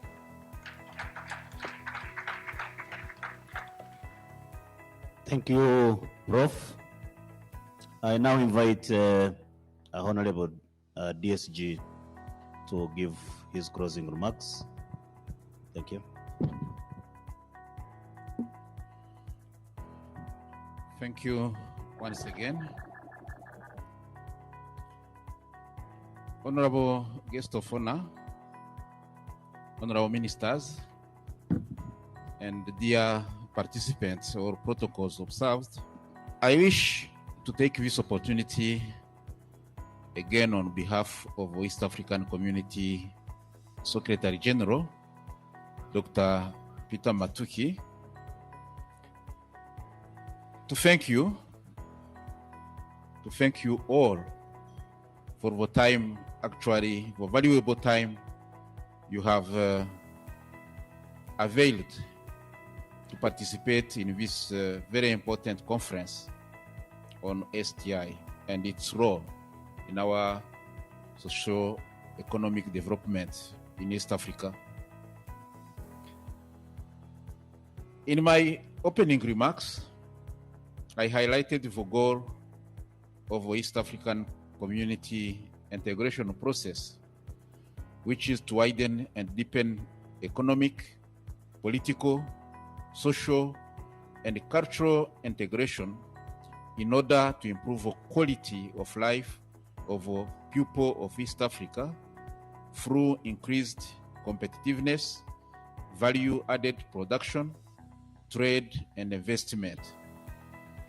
The conference, in its 3 days, has shown and actually emphasized once again the role and importance of science, technology, and innovation towards achieving this goal of the East African Community integration process. Honorable Chair and guest of honor, honorable guest of honor, honorable ministers, and dear participants, as I listened to the various presentations and discussions, And as I have visited for various exhibition booths outside there, I observed that the region is steadily making positive steps towards realizing the dream of a community through STI development and application in all the key sectors of the regional economy. The message here is that it is possible. We are coming from far. We have got some achievement. The way is still long, but it is possible to achieve the end. I am humbled by the work each partner state is doing in this sector, science, technology, and innovation, and the focused nature of the interventions that are geared towards offering practical solutions, and especially homegrown solutions to challenges of the citizens of the East African Community region. I wish to highlight just a few. Allow me, as I have highlighted also the importance of agriculture and food security in the region, to cite the needs actually to enhance enrichment of indigenous food varieties to combat, for instance, malnutrition among children in vulnerable communities. This is a fact, but it is only an example. Under the health and well-being, this has been highlighted again this afternoon, but it is important to consider indigenous knowledge and technologies in tackling emerging diseases, including COVID and other pandemic. And this is also possible. This time around, we are everywhere in the world talking about climate change. And the East African community has already started facing the impact, and especially the negative impacts of climate change. And we think with science and technology and innovation, it's important actually to focus on that. And it is possible also towards sustainable use of resources to satisfy the needs of the current generation without compromising the benefits for prosperity. Working together, we can achieve. Guest of honor, sir, I can attest to avert efforts of partner states in pursuing their commitment to promote cooperation in the development of science and technology within the community, as presented by councils or commissions of science and technology. And you have some evidence, like joint establishment and support of scientific and technological research and of institutions in the various disciplines of science and technology, like the creation of a conducive environment for the promotion of science and technology within the community, including also bringing on board the private sector. And these are only some few examples, but we have actually to keep on pushing so that we can have better and more achievements. Guest of honor has already highlighted the East African Community Common Market Protocol also accords science and technology and innovation significant prominence as a driver for economic growth. In this respect, we have been remarkably informed by the conference that the community, through partner state, is aggressively taking effort to disseminate the results of activities in research, technological development, and demonstration programs. And we have here and there kind of incubation centers, kind of regional centers of excellence. This is also among a few which is being put in place, targeting the use of science and technology for our sustainable socio-economic development. Convening this second STI conference has been very valuable in promoting the achievements of regional integration and socio-economic development of the East African community. And we commend once again ISTECO and the Inter-University Council for East Africa, calling later on collaboration and strong collaboration with the East African Community Health Research Commission for having actually brought us together and then sharing this kind of experiences, what is happening here and there, the challenges we are facing here and there, and appropriate recommendations to move forward better than ever before. I wish actually to commend every one of you for having got time to be together, and I once again, on behalf of East African Community Secretary General,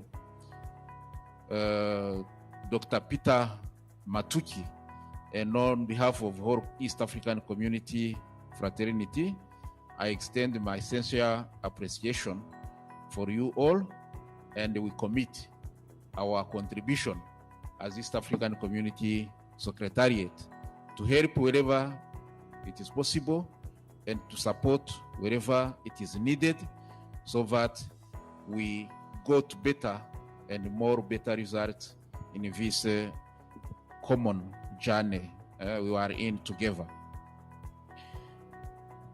Guest of honor, honorable ministers, ladies and gentlemen, I wish to conclude here by thanking the government of Burundi for having accepted to host this conference, and we appreciate the cordial welcome and hospitality we have been enjoying from the first day of arrival up to now, and we have no doubt it will continue until you have left this beautiful city of Bujumbura.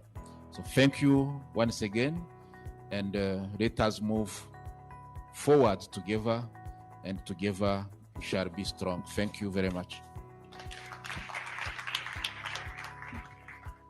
Thank you, Honorable DSG. I now invite the chief guest to give his closing remarks, and he closes our conference. Thank you.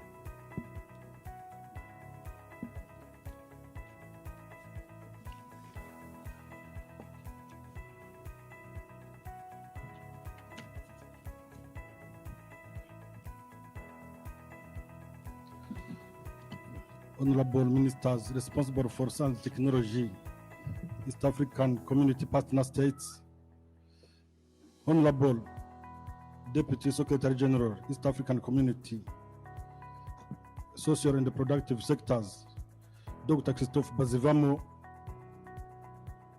Executive Secretary, Inter-University Council for East Africa, Executive Secretary, East African Science and Technology Commission, ladies and gentlemen, Head of Higher Education and Research Institution, Chairperson of Burundi National Commission for Science, Technology and Innovation, ladies and gentlemen, researchers and innovators, distinguished guests, distinguished experts, ladies and gentlemen in your respective capacities, good evening. On behalf of Professor Francois Havyarimana, Honorable Minister for National Education and Scientific Research of the Republic of Burundi, and on my own behalf, in my capacity as the Executive Secretary, National Commission for Science, Technology and Innovation, Burundi, It is my pleasure to proceed to the closing of this 3 days regional conference, which took place at Bujumbura, Burundi, between the 27th and 29th of October 2021. The second EAC regional STI conference was organized by the East African Science and Technology Commission and the Inter-University Council for East Africa, with support and in collaboration with science, technology, and innovation stakeholders in the region and globally, including GIZ, ministries responsible for STI, and the National Commission or Councils of Science and Technology. It was attended in a hybrid manner, physically and virtually, by a wide range of participants from national institutions, government ministries,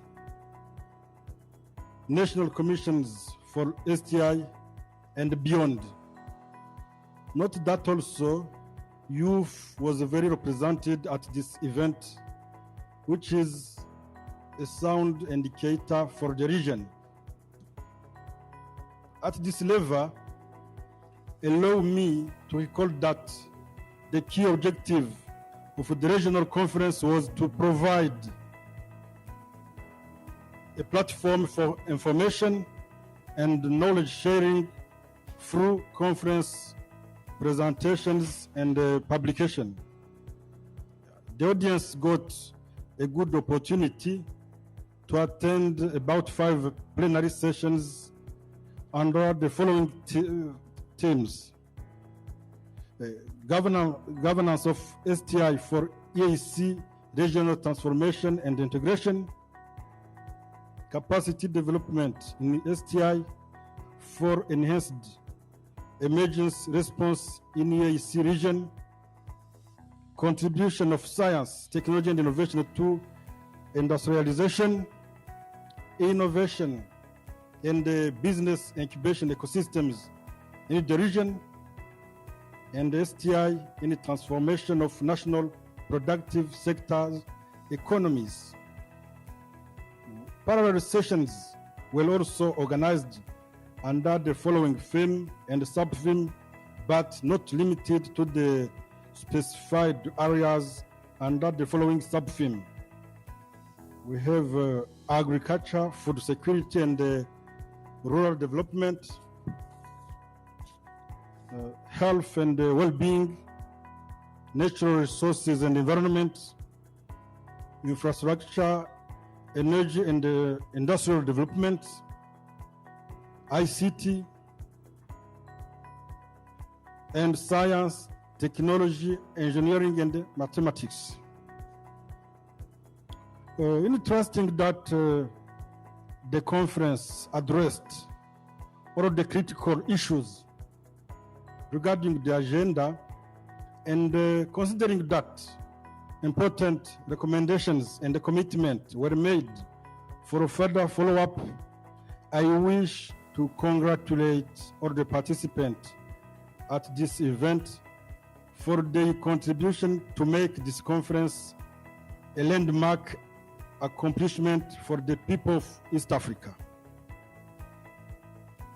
We look forward to strengthening our cooperation in the months and years ahead. We are therefore committed to build innovation ecosystems for a sustainable socioeconomic development, not only in Burundi, of course, but in all the East African partner states.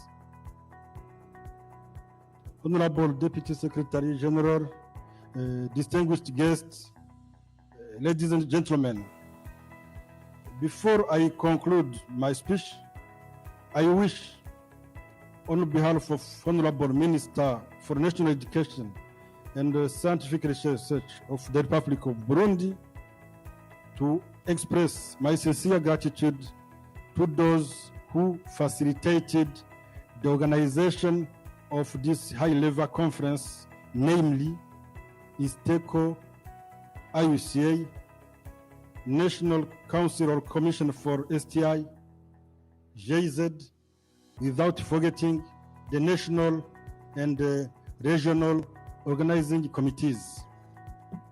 Thank you to all dear participants for your valuable contributions, and in a special way, our guests from Kenya, Tanzania, Uganda, and Rwanda, South Sudan. They attended virtual, yes. During your stay, you discovered that Burundi is peaceful and has many opportunities for those who might be interested in investing in research development, STI, industry, services, and other productive sectors. I wish you safe journey back home. I do hope that you enjoyed the Burundian legendary hospitality and the wonderful beaches along the shore of the Lake Tanganyika. And of course, its delicious endemic fish species. Should you need to extend your visa, feel free to contact us. Our services should provide needed assistance. It is with that sincere belief that I declare, on behalf of Honorable Minister for National Education and the Scientific Research, Republic of Burundi, closed the regional conference dedicated to the whole of STI in EAC regional integration and socioeconomic development in the face of COVID-19 pandemic. May God bless you. Long live the East African community. Long live cooperation. Long live Burundi. I thank you. Asante sana. Merci beaucoup. Mwebalenyo. Murakoze cyane.